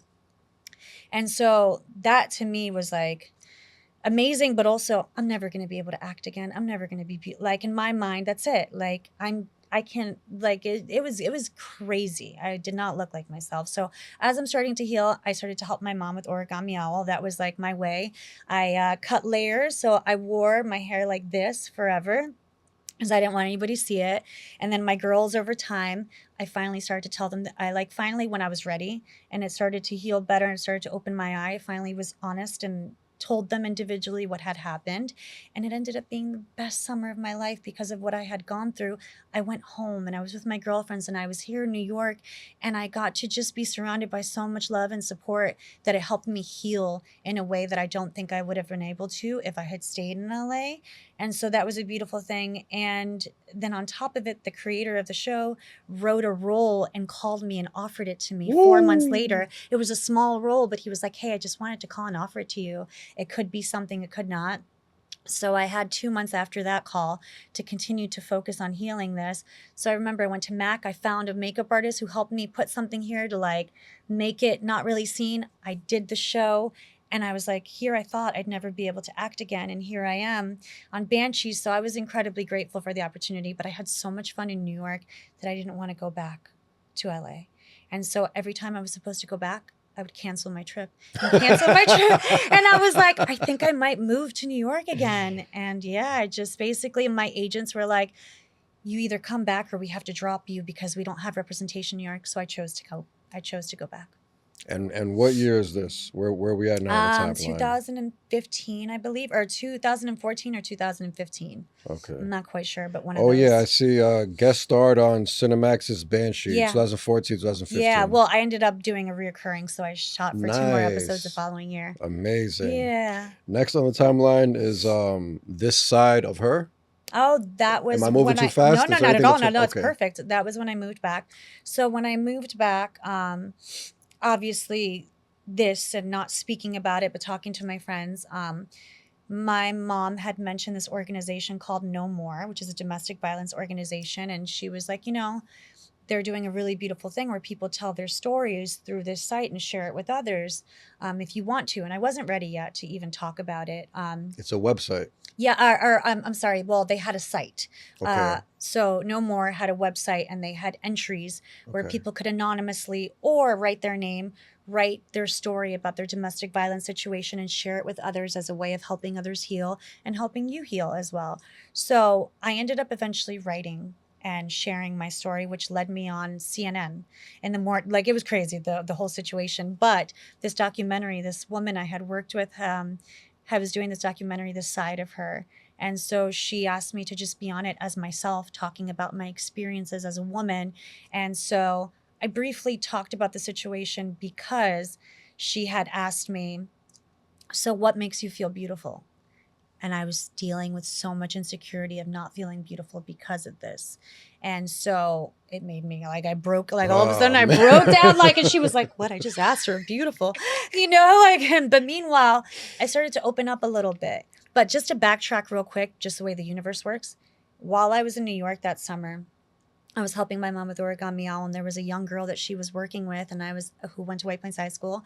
And I was like, so how's your summer going, or your year? She goes, oh, we just went to go see a play in the city called Violet. And I go, oh, what is it about? And she goes, it's about a woman who, when she's younger, ends up with a facial scar, and she ends up going on a journey to find a priest to remove it.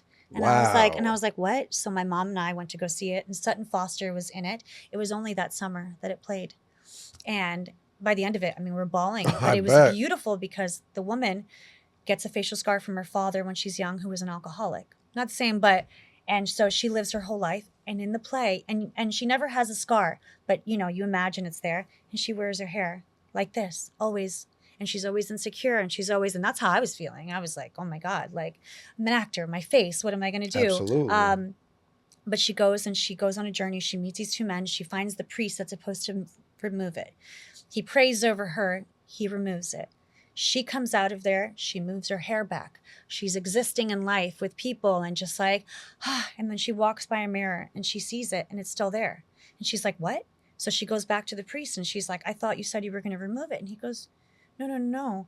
I'm helping you find forgiveness, and you have to find forgiveness for him and for yourself, and learn to accept it as a part of you. So like, he prayed over her, but she thought, and so she realized it went deeper. She had to find forgiveness for her father, and learn how to live with her scar. And it was so beautiful and profound that after that day, I didn't wear my hair over my face. Wow. And I saw it as the universe being like, you're going to be okay. And like, what are the odds? What are the odds? What are the odds? Yeah. So moving back to LA, it was just like, I had so much within that year, within that 7 months, however long it was that I spent in New York, changed everything and just gave me so much love and so much life and so much support. Wow. And so many lessons that it allowed for me to continue to move forward.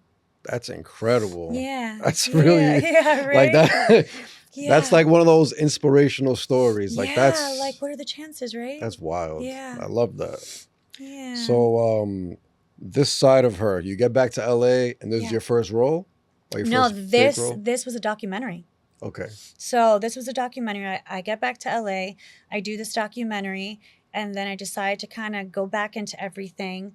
And within that time of my healing, the ex who had done that situation had moved out of the state.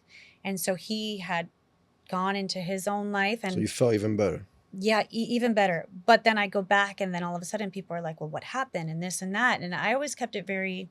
I fell off a skateboard. I hung out with my mom and I came back. That's it. Yeah, exactly. But as time went on, people started to find out because I guess that he went around and apologized to my agents for it. But like, he just had his own sickness that he was dealing with. And now he's passed on. He passed about 2 years ago from alcohol. Yeah, and unfortunately. But, when I found out too, I was like, I was at peace because I had found forgiveness with ayahuasca. I had started sitting with ayahuasca, which came into my life. Let's talk about that. I love psychedelics. Okay, I'm big on that. Yeah. So for me, growing up, I mean, I always enjoyed shrooms. I always had my little trips with my girlfriend or my homies, and they'd always be fun and little tidbits of like life stuff would come through, but it was just always a lot of fun. When you do it with friends, Yeah, it's exactly. different. It's a It's different experience. it's a different experience, and I had a couple of moments where I was like, oof, like very profound. But ayahuasca, so I moved back, and I start integrating myself back into life. I start kind of just figuring it all out, and auditioning, and like auditions. I'm getting opportunities because of my credits, but I'm still daily, and so. I met my now husband, but we were dating, and he had mentioned ayahuasca. I went in the same week. One of my homies mentioned ayahuasca, and I was like, huh, that's interesting. Like, what is this? So I decided to look into it a little bit, and I go, oh, that's interesting. Okay. And always thought about it. And then, well, they say it's the call that when ayahuasca starts getting mentioned, that like Yeah. eventually. And so I was presented with opportunity to sit with the medicine, but I said no, I wasn't ready yet. In California? In Nice. California. So it's a shaman that comes from Colombia, and he Nice. brings the medicine, and he just facilitates like a night. It's like a big slumber party with a bunch of adults, and you just drink the medicine and you do the work. So the following year was about to be my birthday, and Banshee had called me back for 2 more episodes. So I was grateful for that. It was about to be my birthday. I forget how old I was going to be. And ayahuasca had presented itself again. And I was like, you know what? I think I'm ready this time. So it was 2 nights, and I chose one night because it's, a little bit of money. But I was like, okay, I did the diet. So you do a very clean diet. And no meat, no oils, no alcohol, no drugs. No pork. I think bananas are good on it. Yeah, bananas. So no citrus. There's certain things that don't mesh well with the medicine. And so I just did the diet. I committed. And I went and I sat with the medicine. And my now husband at the time, we were dating for a while. We were in an open relationship. And then he ended things with me because he wanted to continue to see other girls, but really he was falling in love with me. But he didn't know. And I was cool with the open relationship because I was like, I don't need a boyfriend, especially after everything I went through. But he ended things with me. And then that weekend we ended up at the same ayahuasca ceremony. I know, life, the way it is. And so, but like we were cool. So we ended up at the ceremony at his friend Makad's house, because you don't find out the location until the day before. They're like, okay, this is the location.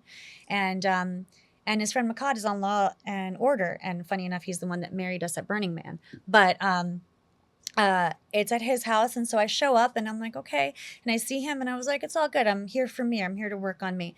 And I didn't necessarily go into it with anything. Like, I didn't go into it being like, well, I want to work on this or that. I just thought, all right, I'm ready. I don't really know what to expect. And I heard have no expectations, just go open. So I went open. I sat that first night.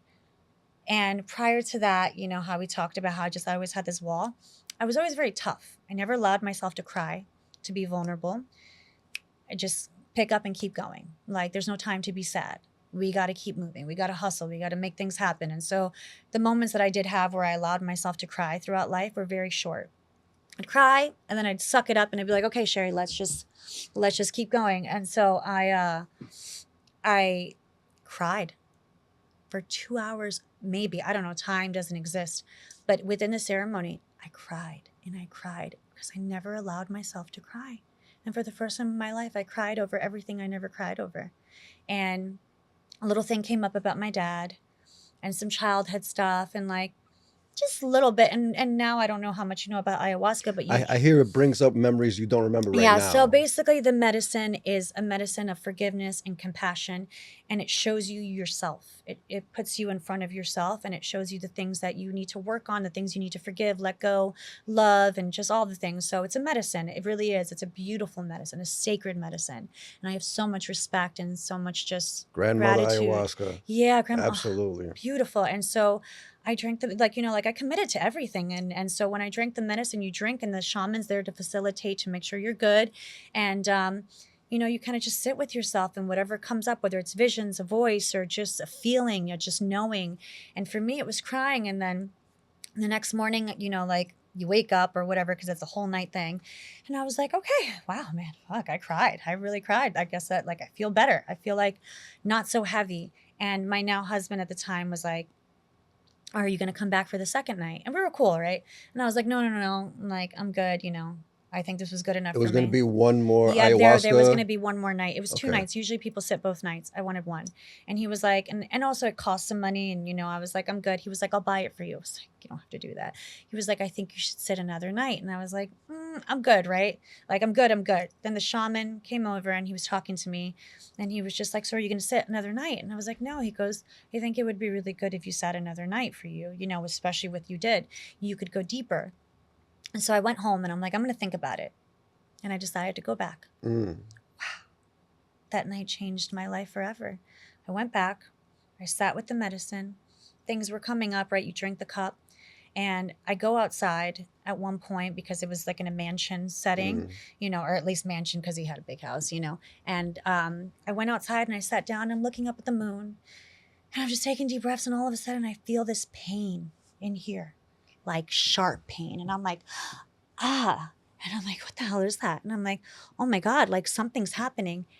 And a flash of the pain was equivalent to what this was the most painful thing I've ever felt in my life. And I can't describe the pain, but I know what it is. But I felt it here. And for a moment I thought, but then I didn't think what that was in relation to. And it started getting worse.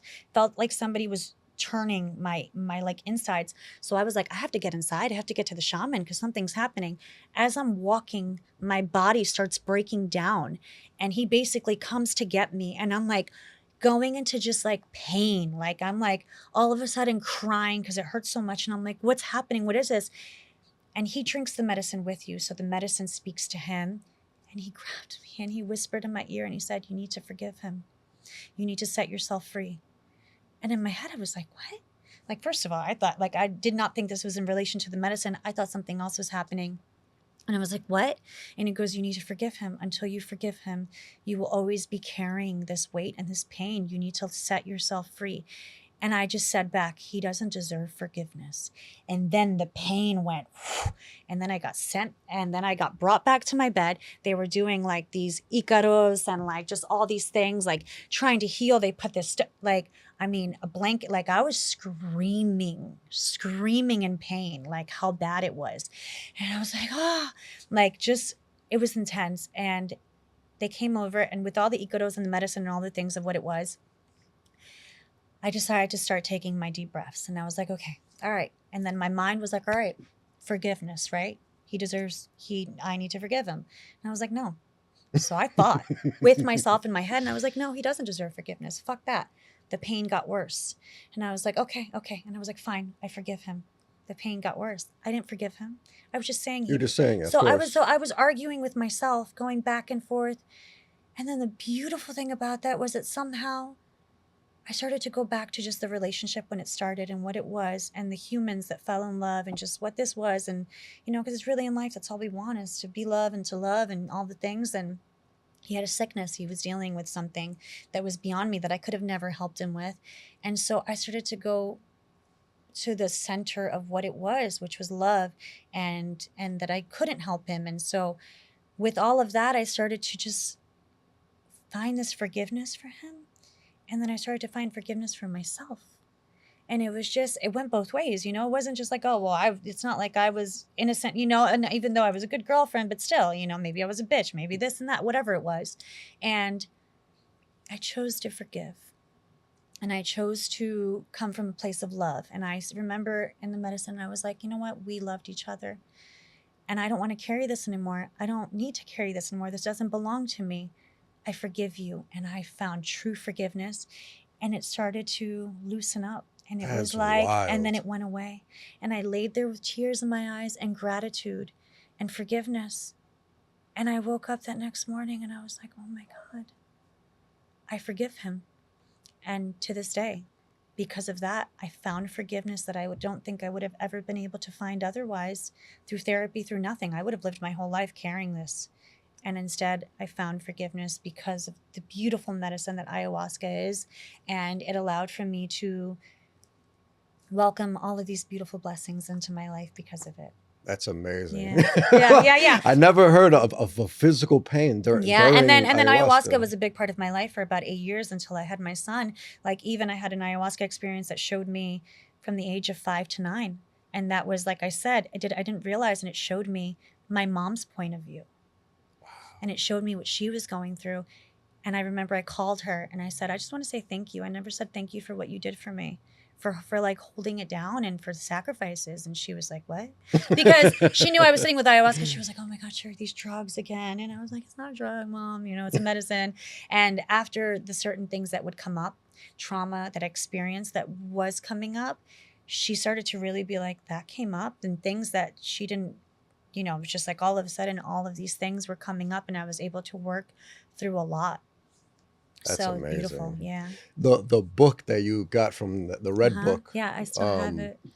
You said you revisited it and then it made more sense to you. Was that before or after ayahuasca? Because you mentioned the book mentioned a lot about after. That makes sense. After, yeah. That's because then I got really into meditation. Then I got Yeah. into just checking in with myself. Then I started to take care of myself, and I started to just understand what self-love, like I started to really just be more aware, and also spiritually too. It opened my eyes. Like ayahuasca brought me closer to God, you know, because for a Absolutely. while I grew up Catholic, and then I moved out here and all this stuff was going on, and I was like, does God really exist?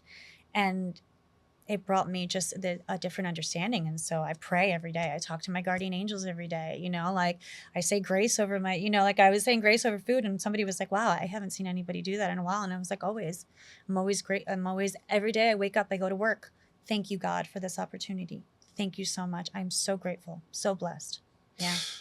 That plant medicine is amazing. It's beautiful. I have yet to do it. I've done 5-MeO DMT. Oh yeah, okay, yeah. I haven't, but I've heard. Yeah, that one's powerful. Yeah, but that one's not a journey. It's just a quick, impactful thing. Oh, it's like a brain reset. Oh, okay. My experience is about 5 minutes. The longest is about 20 minutes. Oh, wow. Yeah, That's very beautiful, impactful. though. Yeah. Ayahuasca's what, like 6-8 hours, something like that. Yeah, like we drank a cup at 11 at night, and then at 5 in the morning it closes. And it also depends on how many cups you drink. Like I just drank one.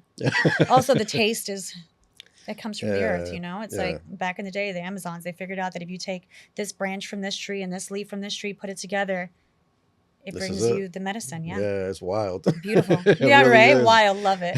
Yeah. I agree. So ayahuasca hits. Mm-hmm. This is 2016, I'm assuming. Yeah, I guess so, yeah. And then marriage. Yeah. August 31st, 2017. Yeah, Burning Man. Yeah. Why Burning Man? I never believed in marriage, and I never wanted to get married. I never saw myself getting married. I saw myself being with someone and having a kid and all that stuff, but marriage wasn't something in my life that was a strong influence for me to want to see that for myself. And so when my husband proposed to me, I love him so much. He's great. He proposed, and I was like, oh, I love you, but we don't have to get married. Like, we don't have to do all that, you know?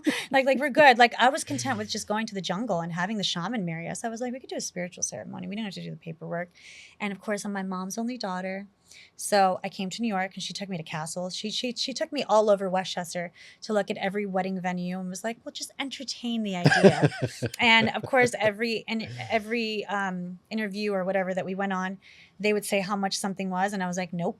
And I was like, I'd rather travel the world. I'd rather do this. I'm good. I was like, they were like, well, it costs this for flowers. I don't even want flowers. You know, like all these things. And so I said no. And then a friend had mentioned to my son's godfather, actually, was like, well, if Cherie feels that way, then why don't you guys just get married at Burning Man? I had never been to Burning Man. So for me, I had the perception of Burning Man being a bunch of naked hippies doing drugs, which, yes, that does happen. But it's more than that. It's beautiful. And so Sean came home. He said that to me. And I was like, what? And I was like, Burning Man, stupid.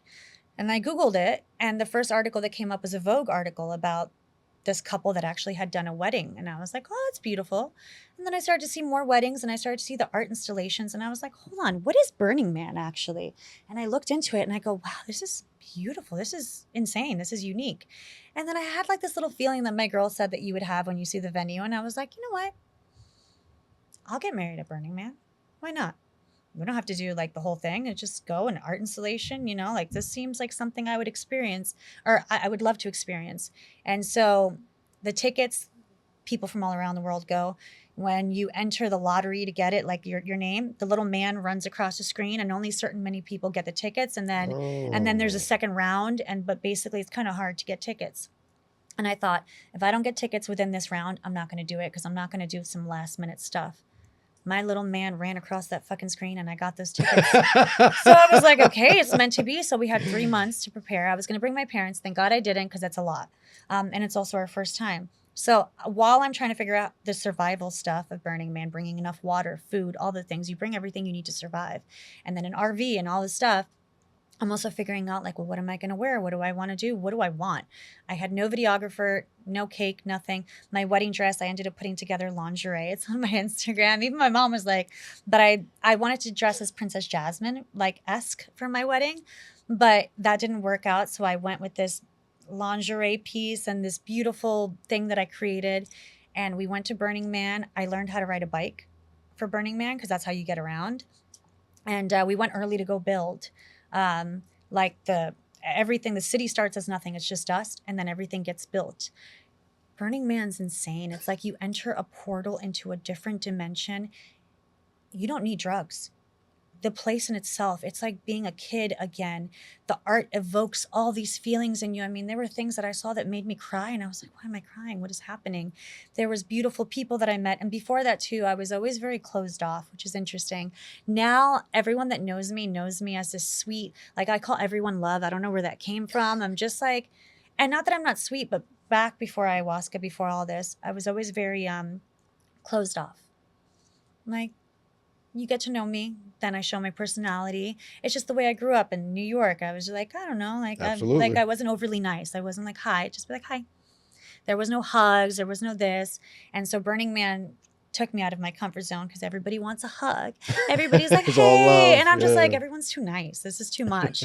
Like, you guys need to chill. But it was a beautiful experience. And we chose the art installation. It was a 70-foot flower tower that shot fire from the top of it. And it represented leaving behind old wounds and old hurt and heartbreak and entering a new chapter of your life. And so we chose Thursday at sunset, which ended up being August 31st. And we let all our friends know, and we're like, that came. So a lot of my homies came. Nice. Yeah, which is great because they also wanted to experience Burning Man. And like every day, Cherie, this is insane. What is happening? Like everything you could imagine. And I'm like, oh my God, it was amazing. And so we chose this, and we went and we chose this flower tower, but I still wanted him to not see what I was wearing. So I went behind an art car and I changed and I like did my little gems and, helped. And as I'm getting ready to kind of just come out, my girlfriend comes around the corner and goes, oh my God, Ari's not here. Ari was the officiant that was supposed to marry us. We ended up doing the paperwork because of health insurance and stuff. And I was like, all right, whatever, we'll do it. We're getting married at Burning Man, whatever. All good. Like now, the perception I had of marriage, like it's a little different here. He wasn't there and he was supposed to be there. Oh, man. And so Sean turned to his friend Makad, the one whose house and said, you got to marry us. And Makad's like, what? And he was like, I'm not an officiant. He was like, who cares? Because even when she said that to me, she was like, he's not here yet. I go, I don't care. I don't believe in this paperwork shit anyways. I'm going to walk out there anyways. So as I walk out, the sun set and he married us. He did what he did. We did our little vows. And what's funny is this ring right here, we got it off Melrose for $30. That was our Burning Man ring. And we had our wedding, and my friend Paul, my homie, ended up taking pictures on his nice camera. So I got pictures. My other friend ended up taking a video. So I had this dope little wedding video. An art car appeared playing the violin. Wow. Right as we finished our marriage or our wedding. And then that night we just went art car hopping and just had so much fun for the rest of the time. But what's crazy is that the guy that was supposed to marry us didn't show up because he was on a dragon art car with Diplo playing the guitar for him, and he was on acid. Wow. So he completely missed our wedding. But it was fine. It was just meant to be that way. So Burning Man was a wild situation in itself. Amazing, beautiful. And then, Wow. And then life. yeah. And then That's incredible. Yeah. So what's life after marriage? Right back to LA to get to work? Yeah, well, after LA, but when we came back to LA, we were living in a place that we were spending so much money. And Burning Man is the kind of place that makes you look at everything and realize what matters and what doesn't matter because of everything that it just brings up and evokes with you with the art and the people, that I was like, we're throwing money away, living in this place for what?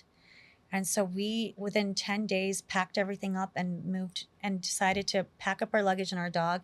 And we came to LA. We came to New York. No way. Oh, nice. We came for a month nice. because I considered moving back to New York. And I was like, I love New York. Maybe we'll move to New York. And he booked a movie. So I was here while he was booking that. And he was having successful time in New York City integrating into the industry. I was not. Mm. I just wasn't. Oh, and also, mind you, I went back to Jimenez. Cut to when I came back from New York after everything had happened.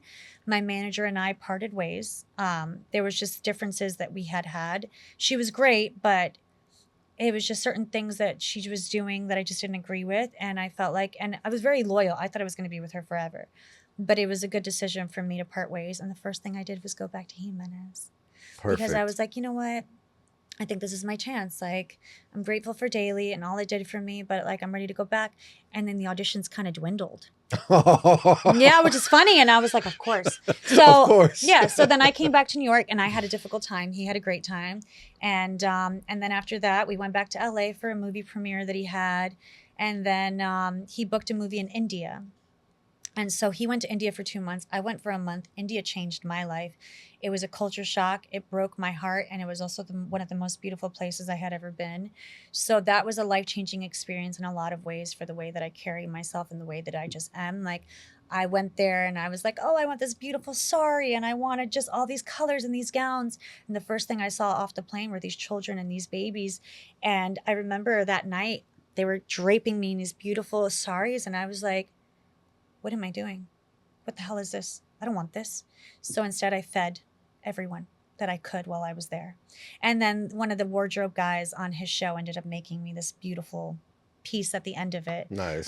But that was life changing. But then I came back to LA and I was like, all right, let's try again. Let's see what happens. Like, fuck, like, let's see what happens. And then that's when everything changed. All of a sudden the industry switched and I was given opportunities and auditions for Latina roles that were more than just the mistress and the best friend and this and that.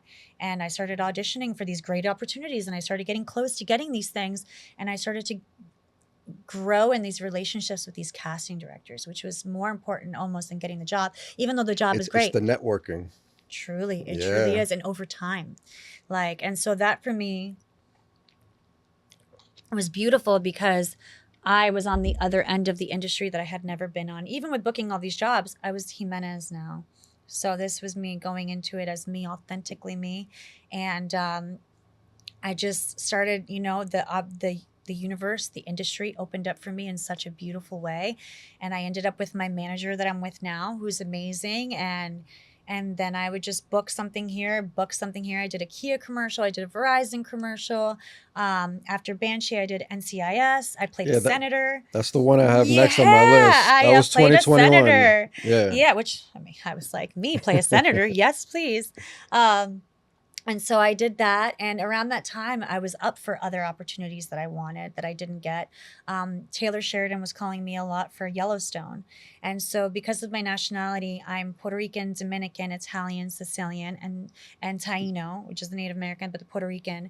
I'm not Native American in the sense of like a tribe.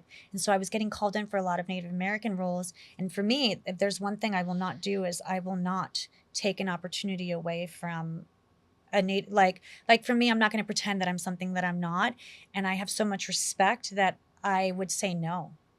And I'd be like, I'm sorry, but I think that you need to give this opportunity to an actual Native American, even though I have all this.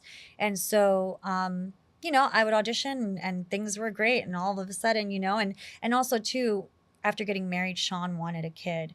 And I said, no, I wasn't ready yet. And I knew I wanted one, but not yet, because I was so focused on my career that I was like, if I'm not the lead of a show, then having a kid is going to derail me and set me back, especially with the way the industry was then.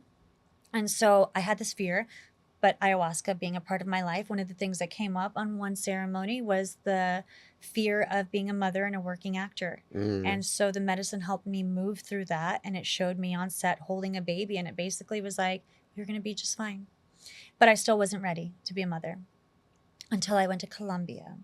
And so I went to Colombia and I sat with the medicine there. So he would come to New York, well, he also comes to New York too, but he would come to LA and then he has a farm and his family, it's beautiful in Colombia. And so I decided I'm going to go sit with the medicine there.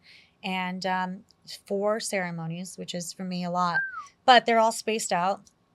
And so things were coming up in these ceremonies. Was it 7 days, 2 weeks? I was there for about 8 days. Okay. And then like we would have, we would just explore the land and just kind of just be with each other. And then we'd sit one night, sit the second night, and then have a break, and then sit again and sit again. And it's beautiful being on the land and just where the medicine came from and everything. And so I had every ceremony, I gained something, and one of them I went into a past life, I guess, another life where I was from the beginning of time and the earth. And it just reconnected me to the importance of taking care of the earth and taking care of ourselves and just being grateful for everything that we have, for, just Being life, alive. just being alive. And so cut to the last night, I had another pain right there, No right? way. Another pain. Yeah, I hadn't had one in a minute. Another pain. And I'm like in front of the Virgin Mary. There was a Virgin Mary. And I'm like, you purge on the medicine, which means that you're eliminating. And a lot of people are like, I don't want to puke. I was like, nobody wants to puke at the end of the day. It's part of ayahuasca. But yeah. it's beautiful because you're removing all the things that don't serve you, the toxicity, the negativity, all the things that come into you. And so for me, I was in front of Virgin Mary and I was crying and I was in pain, and the women came and they were around me, and one of them came and she was a helper, and she was like, she was like, you have these self-limiting beliefs that were coming up. It was every time I was rejected. I never cried. Every time I didn't get anything, I was like, it's not meant for me. It was meant for her. I always had a really beautiful outlook on it, like, it's okay. It's just not my time. It's her time. And I'm happy for her, like genuinely. But that's the way you're supposed to be, though. Of course, yeah. And that's just the way it was. And so, but I never acknowledged, like, again, the crying, actually, how much it actually did hurt and weigh on me being rejected. So much. And so I cried over that. And I cried over the self-limiting beliefs of being told that I was too skinny and that I wasn't the one, of, being dropped by my agency, by not being good enough. Everything came up. And she said to me, you need to forgive and let go and just like understand that you are enough, you are light, you are everything, so that you can make room for a baby one day. Wow. And I was like, okay, so I worked through it. And then I went down afterwards and I sat by the fire where everyone's playing music and just, like I had gone through the depths of hell. And then I'm just sitting here, and Sean, my husband, was playing the harmonica. And within him playing the harmonica, the medicine was like, you're ready to be a mother. Wow. And so I turned to him and I said, I'm ready. I'm ready to have a baby. And he cried and knew, because, he'd been waiting. And then I was like, okay. But I knew too that obviously being a woman, that could mean a year, that could mean help, that could mean anything. And so I was just like, whatever that means, it means. And I'm not going to fear my career. It'll be there. It's going to be fine. And so I came back, and then we got pregnant 3 months later. And it was the first time I walked away from acting ever since. I basically done it, other than high school. Well, I stopped auditioning to you're taking a complete be pregnant. break. No auditions, nothing. I was like, okay. So, and it was so nice. It was so nice to like not audition, not to learn lines, and to just be and like be a mother and work through my own stuff. And so, I just like started to work through everything. And at that time too, I worked with an African medicine woman. One of my son's godmothers is also an African medicine woman. She's a go-go. And there's a bunch of African medicine women that we have met through ayahuasca ceremony, beautiful. And they work with the ancestors, and they work with just healing and all these beautiful things. And so I worked with one of them. Do they use any medicine?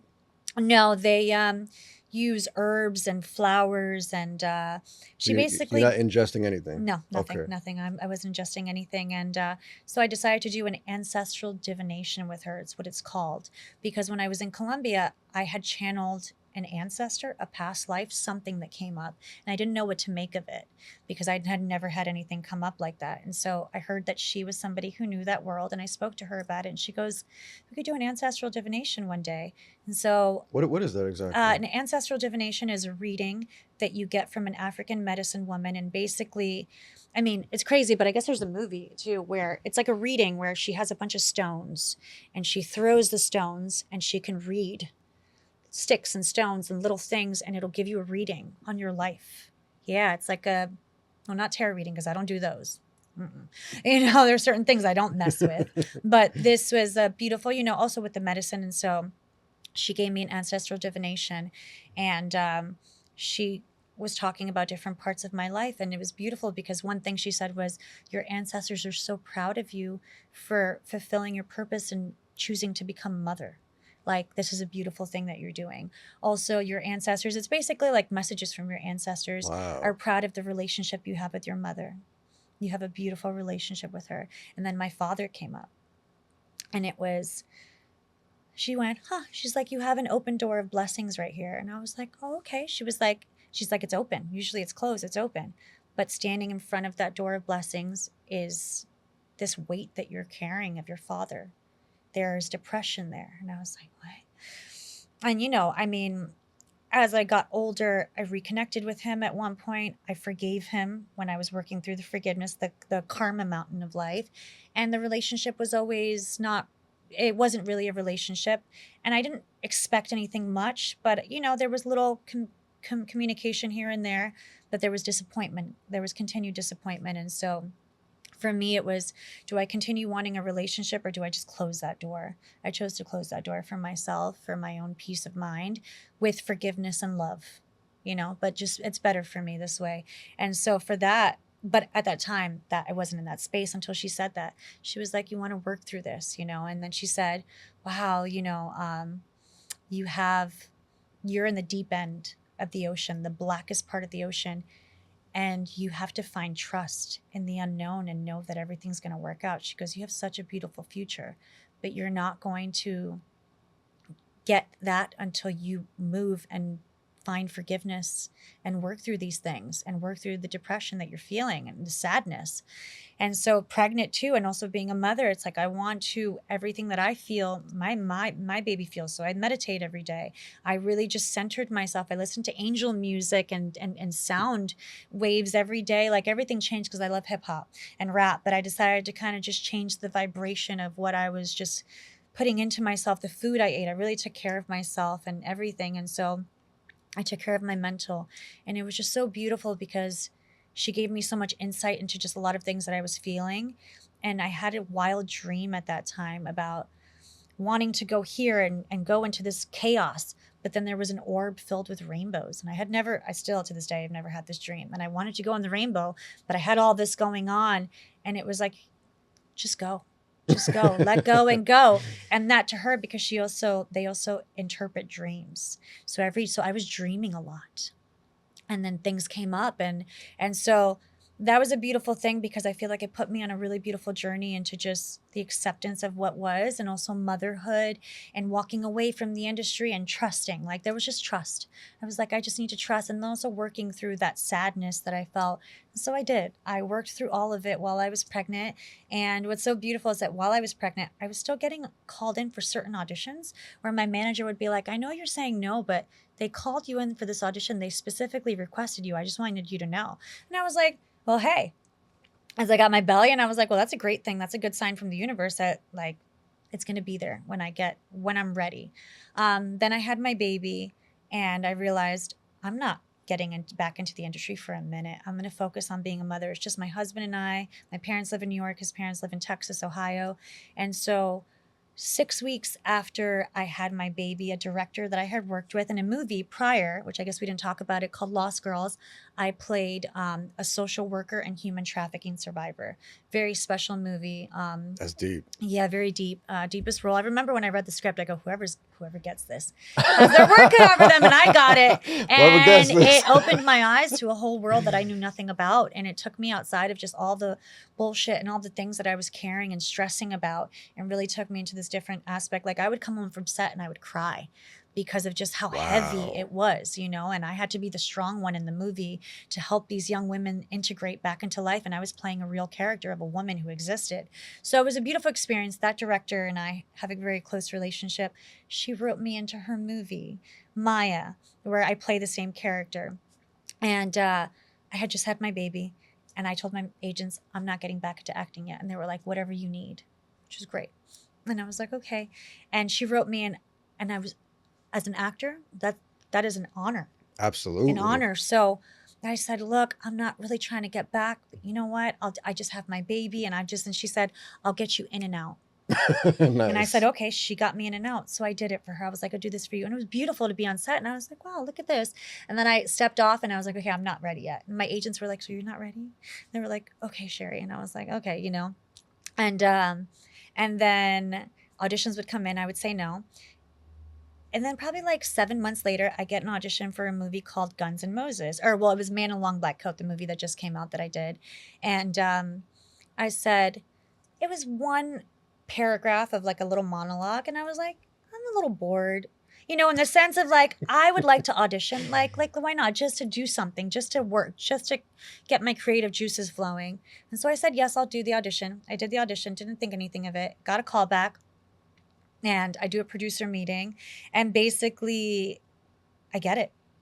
And not only do I get it, but I thought I was just like going to be this little Spanish woman married to a nice Jewish man. It's just a movie about this rabbi fighting back and protecting his people, and somebody dies and blah, blah, blah, like a murder mystery. like don't know anything about it. This movie's badass, first of all. It's so fucking good. My role is amazing. It's a supporting role. Not only that, the first day I show up on set, Dermot Mulroney, Neil McDonough, Christopher Lloyd. I'm working with big, I remember being like, where am I? What is happening? Like, I thought this was like a little film, and my character is in feathers and boas and heels and stilettos. And I'm like, here, I thought I was going to be in like a little, a little covered up thing, like, hola, just like speaking in my Spanish accent. But no, it was an incredible film and a beautiful message. And I remember when I booked it, I was like, oh no, I didn't think I was going to book this. And I don't know if I'm ready, but obviously I'm ready. Meanwhile, I had my son and I was breastfeeding, and he came on set every single day I was on set because he wouldn't take a bottle. So in between shots, I'm breastfeeding him, learning my lines. He's living in the trailer, basically my husband, and I'm shooting the scene back and forth, and I'm feeding him until he goes to bed. And then I come home at 4 a.m. just in time to feed him again. So that was a wild situation, but the best part about it was how supported I was as a mother. They were so incredible that I was like, wow, this is not what I expected. I always had this fear. And on top of it, my ayahuasca vision came true. I was outside of a trailer holding my son in a fake fur coat. I have a picture of it on my Instagram because I looked at Sean and I go, oh my God, this is my vision. Like, what are the chances? So I thought that was a beautiful thing. And then after that, I was like, I'm not ready. I'm not ready. Not ready for what? To get back in. Okay. Because of how much physically, like with breastfeeding as a woman, 100%. It's draining, and it was a lot, and it was beautiful, but I thought, I'm not ready yet. So I stepped away again, and auditions would come in, and whatever, I would look and be like, okay, but I'm not ready yet. And then the strike happened in LA, basically, like actors and writers, and that was pretty serious because there's just a lot that we're not taking care of, and the writers, that's without the writers. What do we have? Well, was it mainly AI that was the big issue with that? No, it wasn't yet. I think there was an idea of it coming through, but I think it's just they weren't getting the benefits. They weren't getting the respect. There was just a lot going on, and they wanted their rights. They wanted to be respected. They wanted to be taken care of. They want to be able to support their families and get paid enough, like to survive. Because at the end of the day, as a creative, once you finish a job, you're unemployed again. Yeah. You're just constantly unemployed. Like, you do a great job, but then, let's back to the hustle and the grind of it. And, the industry, it's so unpredictable that there's no stability in the industry. And so as an actor, there's big act, you just kind of keep going. And one day, it could just blow up, like overnight success, but you do it forever. Or you do it for years. Like, no one sees what really goes on underneath all of it. Now, some people are lucky. They go their first audition, they book it, and that's beautiful. Yeah. Whatever your journey is what it is. Mine was obviously just what it was. And so, mind you, I moved out to LA when I was like 19, and now I'm 35, I guess, 35, 36. So I'm just continuing, and this is it for me. There has never been a plan B.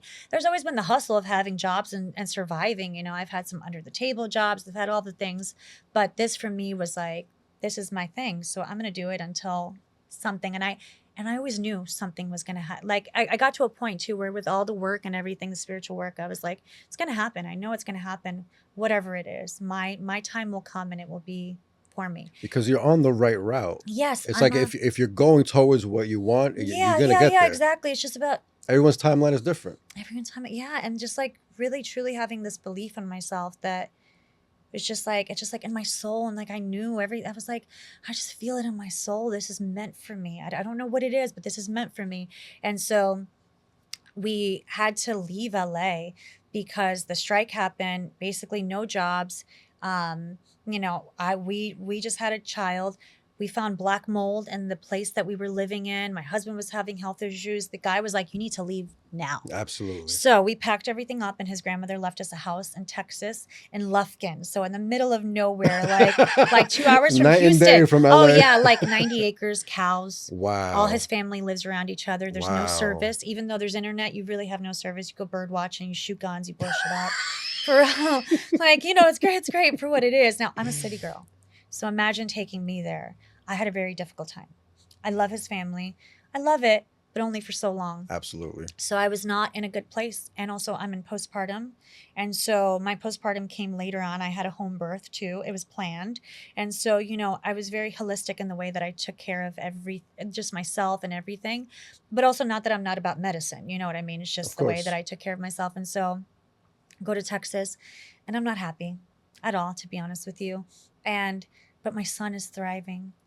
And Sean has his family, but then his cousin was tragically died in a car accident 2 weeks after we went there, and everything was great. God. And so then it caused just a really tough time in summer, and it was just like a lot of transitions. And he was like, well, what do I do? So he was like, do I do real estate? Because acting doesn't exist. So we're there and all the things. And 2 weeks before I get my audition for Days, and like, I'm going through a tough time. And, you know, I can cry now. Like I allow myself to feel my emotions. For you know, before I'd be like, I got no tears. I got nothing. I'm good. You mean like you can implement it into your acting? Meaning, no. Oh, okay. Meaning, well, yes. Meaning I allow myself to feel when I'm feeling sad and I'm feeling like I want to cry. I will allow myself to feel what I'm feeling. I don't bottle it up the way I used to. I used to bottle it up, and that's not healthy because it's stagnant. It stays in there, and then you just carry this like you just that's what men go through. Realistically, yeah, you carry it with men you. are like that, where it's like no feelings, no feelings, no feelings. So yeah. men have that bottled up forever. Yes. Yeah. And so for me, I understood the importance of allowing myself to feel things, and now the proper place and time. It's not like I'd be like, oh, I'm gonna cry. Yeah. But like the shower for me was my place, and so you Crying know, in the so shower. I was in the shower, and like I wasn't crying all the time there, but you know, like I was just sad, and I had a moment in the shower where I was just like, what do I want? What do I want in my life? Like, what do I want right now? And I was like, because I never actually checked in with myself to see what I wanted.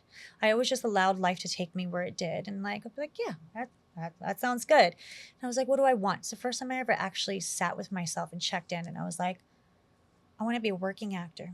I want to be respected. I don't want the fame. I don't want the fame that comes with it, because I've been friends with a lot of famous people, and that's not the life I want.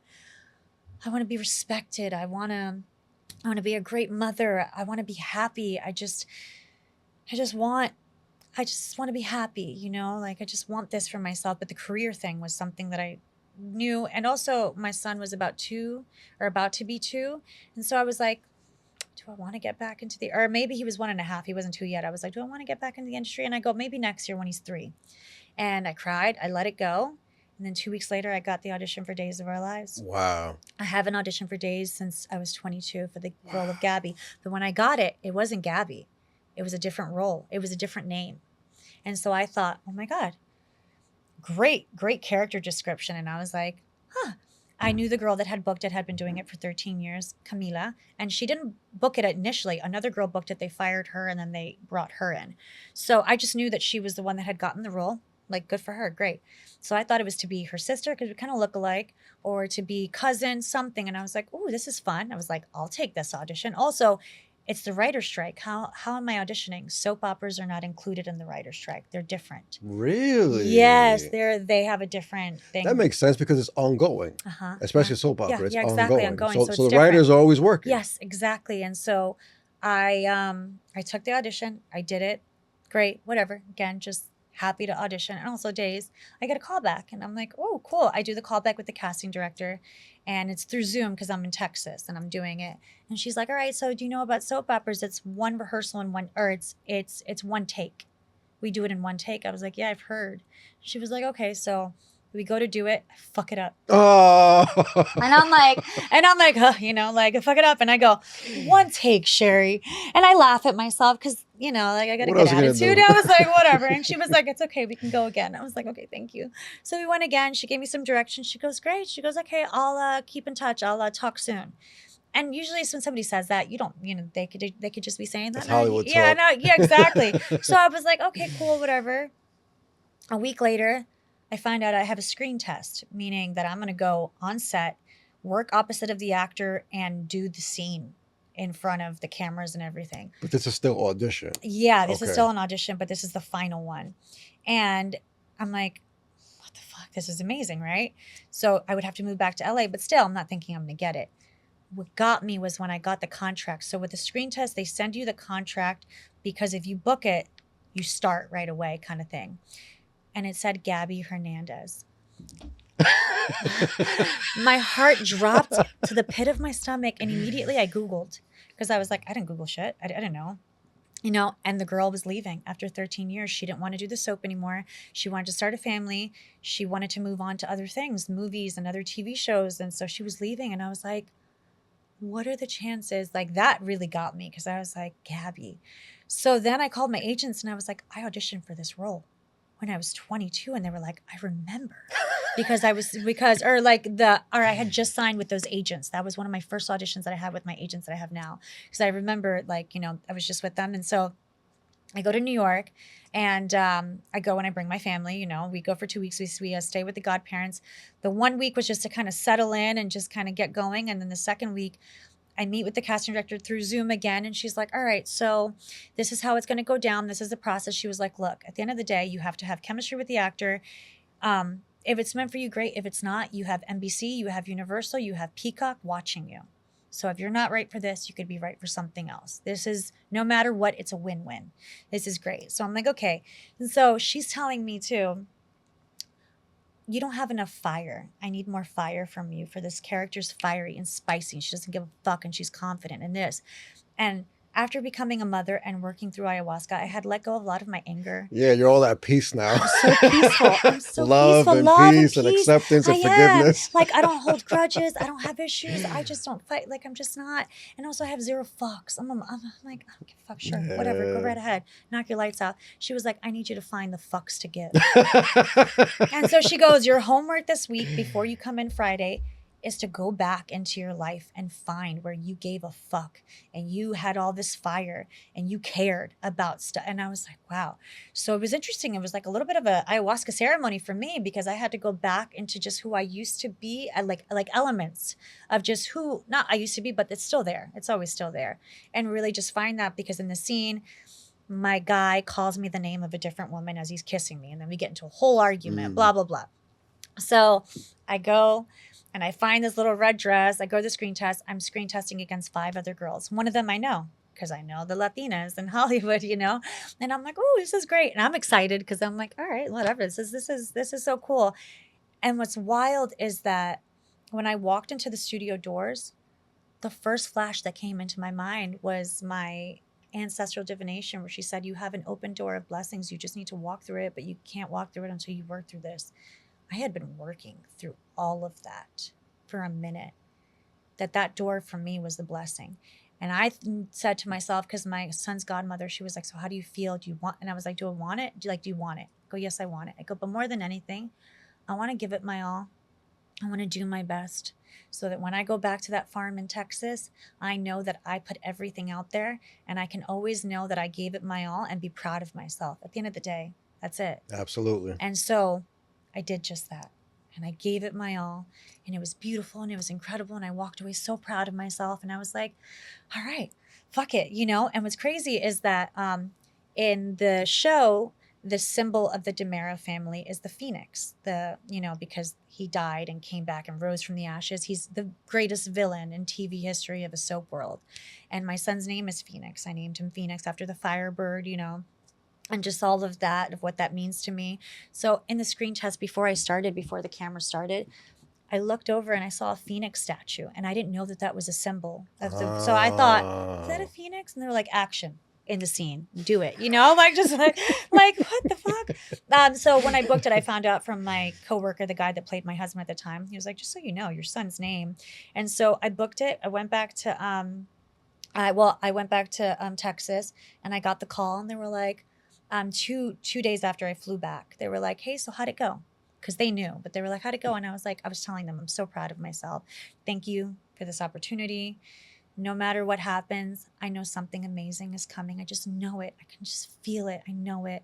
And my time will come. And they were like, okay, cool. They were like, so do you want to hear the feedback? And I was like, yeah. They were like, they said you did great. You hit everything. Your chemistry with the guy was amazing. They love you. They unanimously decided nobody else compared. You were it. No other girl compared. You were it. So That's I had spent amazing. my life being rejected and told that I wasn't it, or that the other girl was it. So many screen tests or so many auditions where it was between myself and another girl, and the other girl got it. And it was always like, it's her turn. It's her turn. It's her turn. For the first time, it was my turn.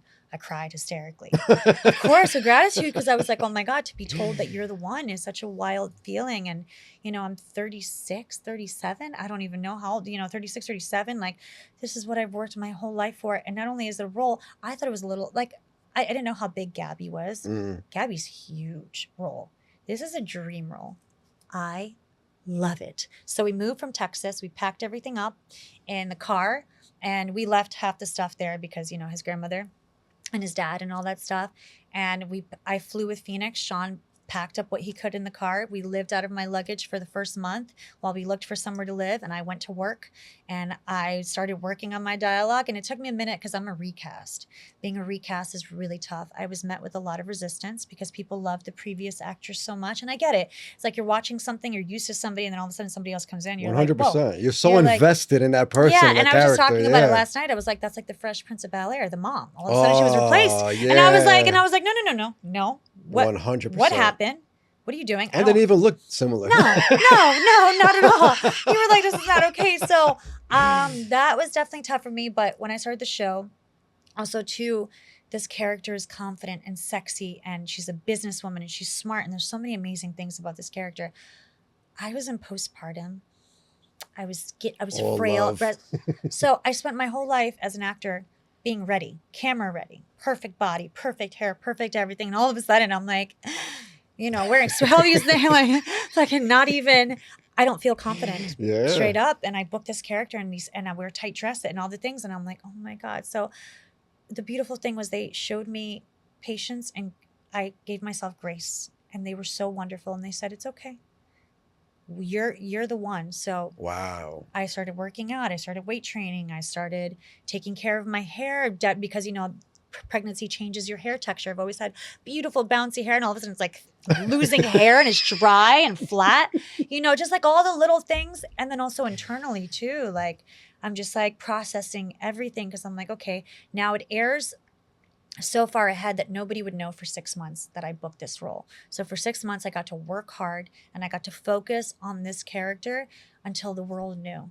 So it was a secret, and I loved it because it allowed for me to really focus on dropping my shoulders and settling in as Gabi while also taking care of myself, Cherie, and so that was an interesting thing. But then I air, and the tough thing about it was that I've waited my whole life for something like this, but the fans were fucking mean. Like I'm not reading stuff. They're reaching out to me to tell me how much they hate me, how much they love the previous actress. And she left. She wanted to leave. It wasn't me. I just stepped in. And the producers and the actors were wonderful with me, but the fans were not. And now there were some, but a lot of them were not. And so while I'm airing, the first 3 months, I went into a depression.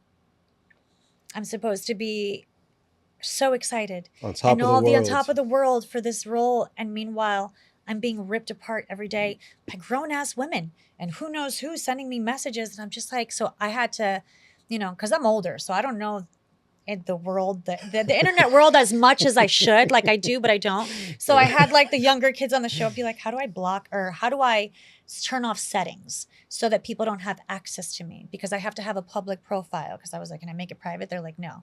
I was like, that way nobody can. But I had to work through that. I cried a lot, and I really had to just remind myself that like I belong here and I'm here for a reason.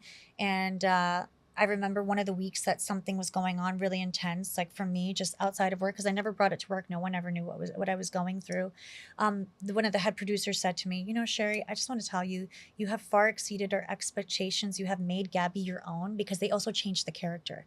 And so people were upset because the character was different than what it used to be. They made my character was reintroduced getting out of prison so like they introduced me a little bit more harsh, a little bit more cutthroat, a little bit more mean and so not so soft. So people are like, well, why is she not happy? Versus the previous one brought comedy to it. And she was Cuban, so she had a different Latin flair than I do. And so for me, what I realized too was that I was there to change the narrative of what people thought a Latina was supposed to be, because people were like, she's not even Spanish and this and that, because I don't move like the other one. I'm not like, I don't do this. And like, there's nothing wrong with that. There's so many different flavors of Latina women, and I don't think people are used to someone who's more. As television has their mindset of what. Yes, what exactly, Latin and I is. wasn't that. Yeah, I was different, and so for me, I viewed it as a strength and as a beautiful thing, because not only do I get to represent, which is such a beautiful thing for me, and they let me add Spanish in over time because Spanish is my first language.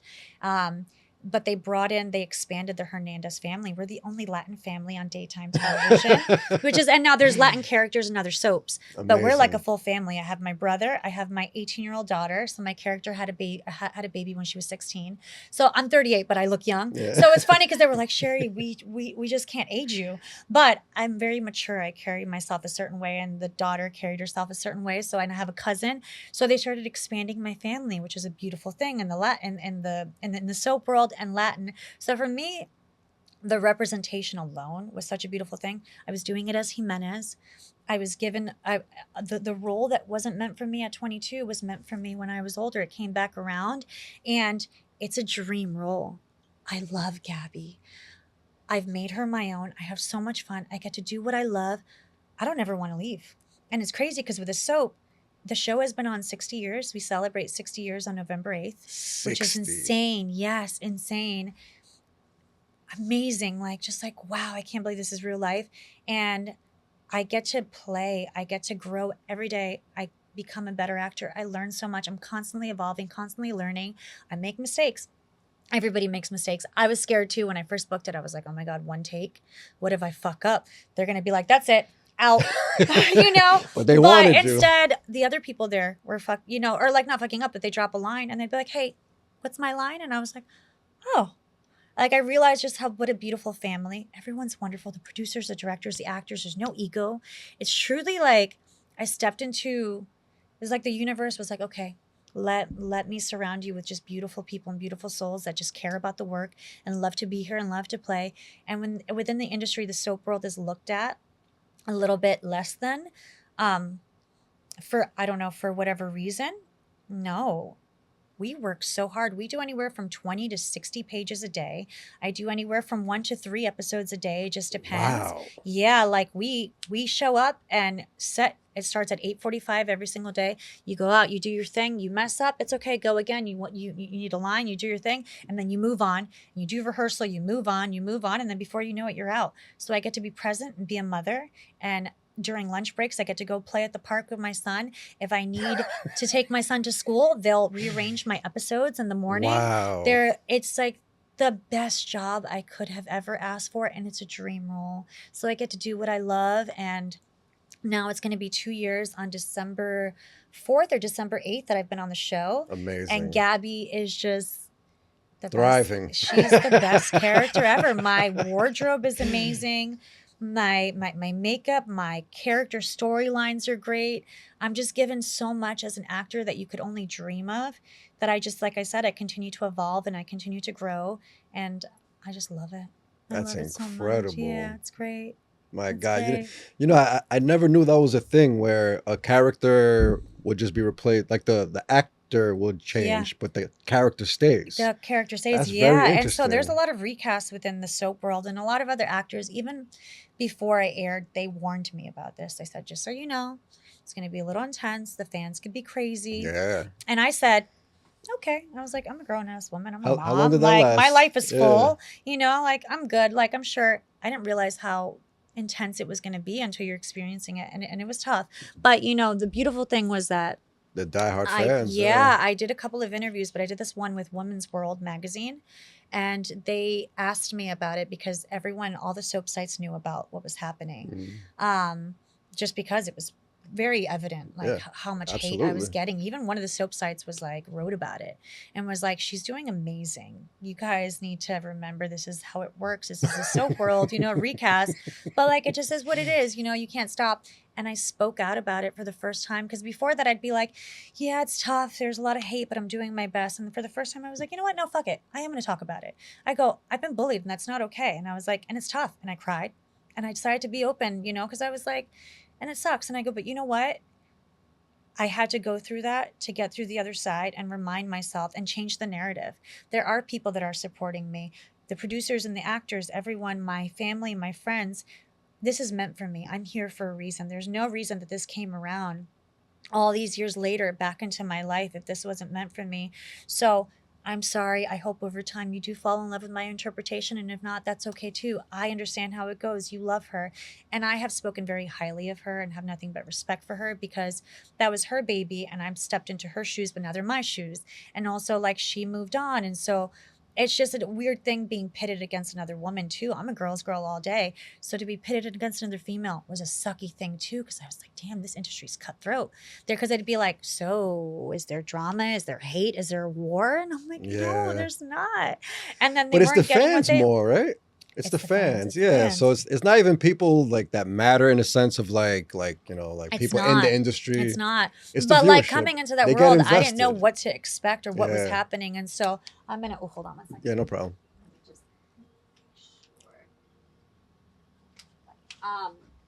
And so I basically just, like I said, I changed the narrative, and now I'm in a really good place, and I have fans that love me and love my interpretation. Also, too, it's like I just bring a different element to it. So I'm Gabi. You know? Yeah. But also, up. I'm nothing like Gabi, because people that will meet me, you know, like I did a fan event, they were like, you're so nice. I thought you were stuck up and bitchy. They were like, you play a really good bitch. I was like, thank you so much. I was like, I'm not, though. I'm not. I just had to dive in deep. You know, anytime I'm like a little too nice in my character, because the way it works is you'll hear them over the loudspeaker. You know, the director, Cherie, remember, Gabi will cut somebody. Gabi will kill. Stop being so nice. And I'm like, you're right. Noted. Cherie was coming out. So I just have to like switch it a little bit, you know? Yeah, and then Gabi been to prison. Gabi's been to prison 3 times. 3 times? 3 times. Wow. Yeah, so my character is hardcore. That's wild. I love her. And she's got an empire, a clothing line, a fashion line, just everything. Yeah. Gabi's a beast. Yeah, the writers do such an incredible job. And like I said, we're about to celebrate the Emmys, which was wild. You know, I just recently presented at the Daytime Emmys. You know, like I said, I've only been on the show for so long, and I didn't realize how big of a character Gabi was and how much she has evolved too since I've been in the character. They've just continued to really just make me one of the, you know, like the Hernandez family is now a staple family within the Days of Our Lives world. And that's a beautiful thing, because it used to just be a certain number of families. And so I'm grateful for that. But I got asked to present. And at first I was like, what? I was like, what? No. And she was like, what do you mean no? And I was like, me? And I was like, why not? And she was like, no. She was like, I want you to present. And I was like, okay. She was like, do you not want to? And I go, no. I was like, I didn't.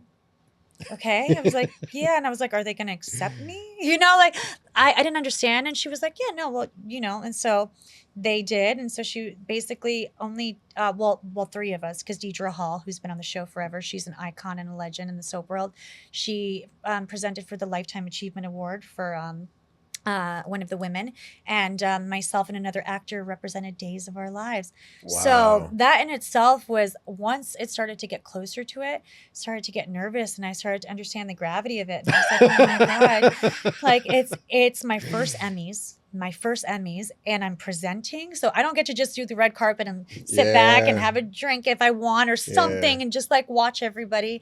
I'm going to be on stage. So the day before the Emmys, we did a rehearsal and I found out that I was presenting with Joseph Rosendo. He's a travel host for PBS. Joseph Rosendo's stepping out.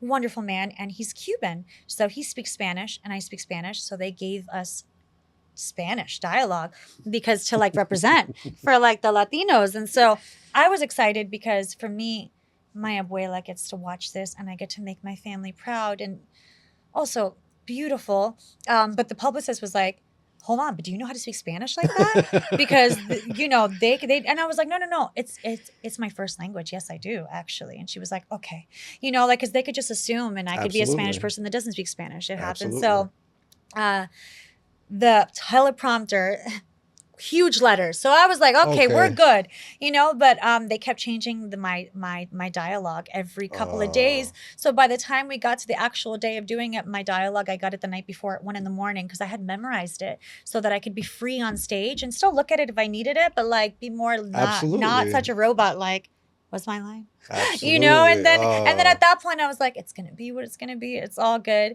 So yeah, I it's crazy. Right before I stepped on stage, you know, just being there and the dress and everything and just feeling so beautiful and confident and so grateful to be with my family, you know, like the days of our lives family and to represent, like what an honor. And also don't fuck this up, Cherie, because this is the daytime Emmys. This is live. Like no retakes. There are no retakes. There is no one take moving. Yeah, it's just, yeah. And so right before I stepped on, I got like my body went into this like crazy nervous, like it started shaking a little bit. And there's something that I do before a scene when I am acting on the show. Right before any scene, I center myself by taking a deep breath.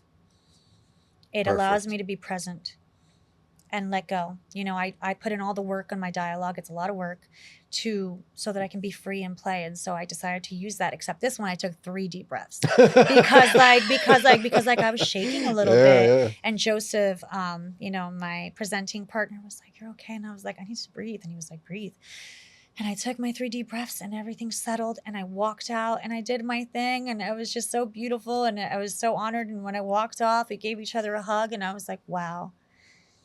And never in my life did I think that, first of all, I would be going to the Emmys, number one, but to represent the show, to be the female chosen to represent the show and to represent the Latinos and also our little bit that they wrote for us, we personalized it and made it our own too.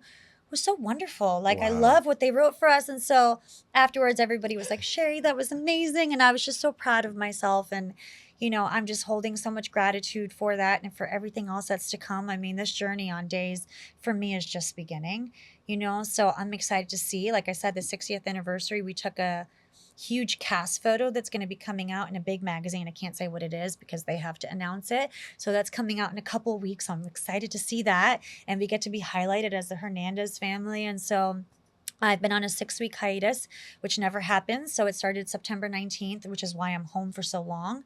Because usually I get 1 week off a month. It goes all year round and you shoot for 3 weeks and then 1 week off. 3 weeks, 1 week off. And then you get 3 weeks in June. But they gave us 6 weeks to just be with our families and to just go be. Nice. And so I go back November 3rd. I got the script and I was like, I'm not going to look at that until I'm flying back. And I'm just going to enjoy family and friends. That's amazing. I was wondering why you were here. I don't know if you had like a show to do or something. Yeah, well, I was going to come home for Thanksgiving, but that's only 4 or 5 days that I get to come home.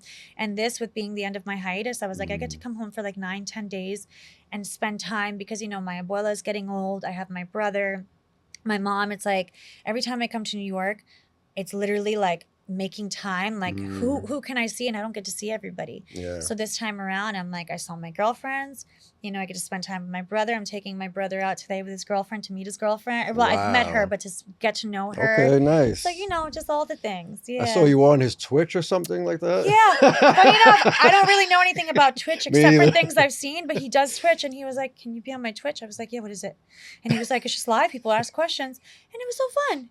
Yeah, it was chill. Yeah. I was like, we got to just hang out and talk, and people asked us questions like, what's your favorite movie? And like, asking me about acting, but like getting to know me. And I was like, oh, this is fun. Yeah. So that was cool. That is cool. Yeah. You know what's amazing about this story is people see where you are now and they'll say, wow, you're lucky. Wow, how'd you get that role? How can I do that? But it took your whole life to get this role, if you think about it. Being prepared for when that moment arises. Truly. It's like all the rejection, all the work, especially all the work that you put into it. Like booking this for me, it's not about luck. It's about all of like everything I've put in to just who I am as a woman, who I am as an actor, as a mother. All the things have led me to a place where, like you said, it's like when I was 22, if this came into my life when I was 22, it's not to say that I wouldn't have been ready, because obviously it would have been meant for me and I would have had no choice to be ready. But to see the amount of work that goes into this role specifically, especially being on a soap, is unlike anything I've ever experienced in my life. I'm ready. Yes, let's lock in. Like, it's the hardest I have ever worked. Like, I come home from set and I put my work away and I'm present with my son and I play with my son. I don't look at anything at all. Then when he goes to bed, I spend a little time with my husband, and then I go into the room and I lock in for 2 hours.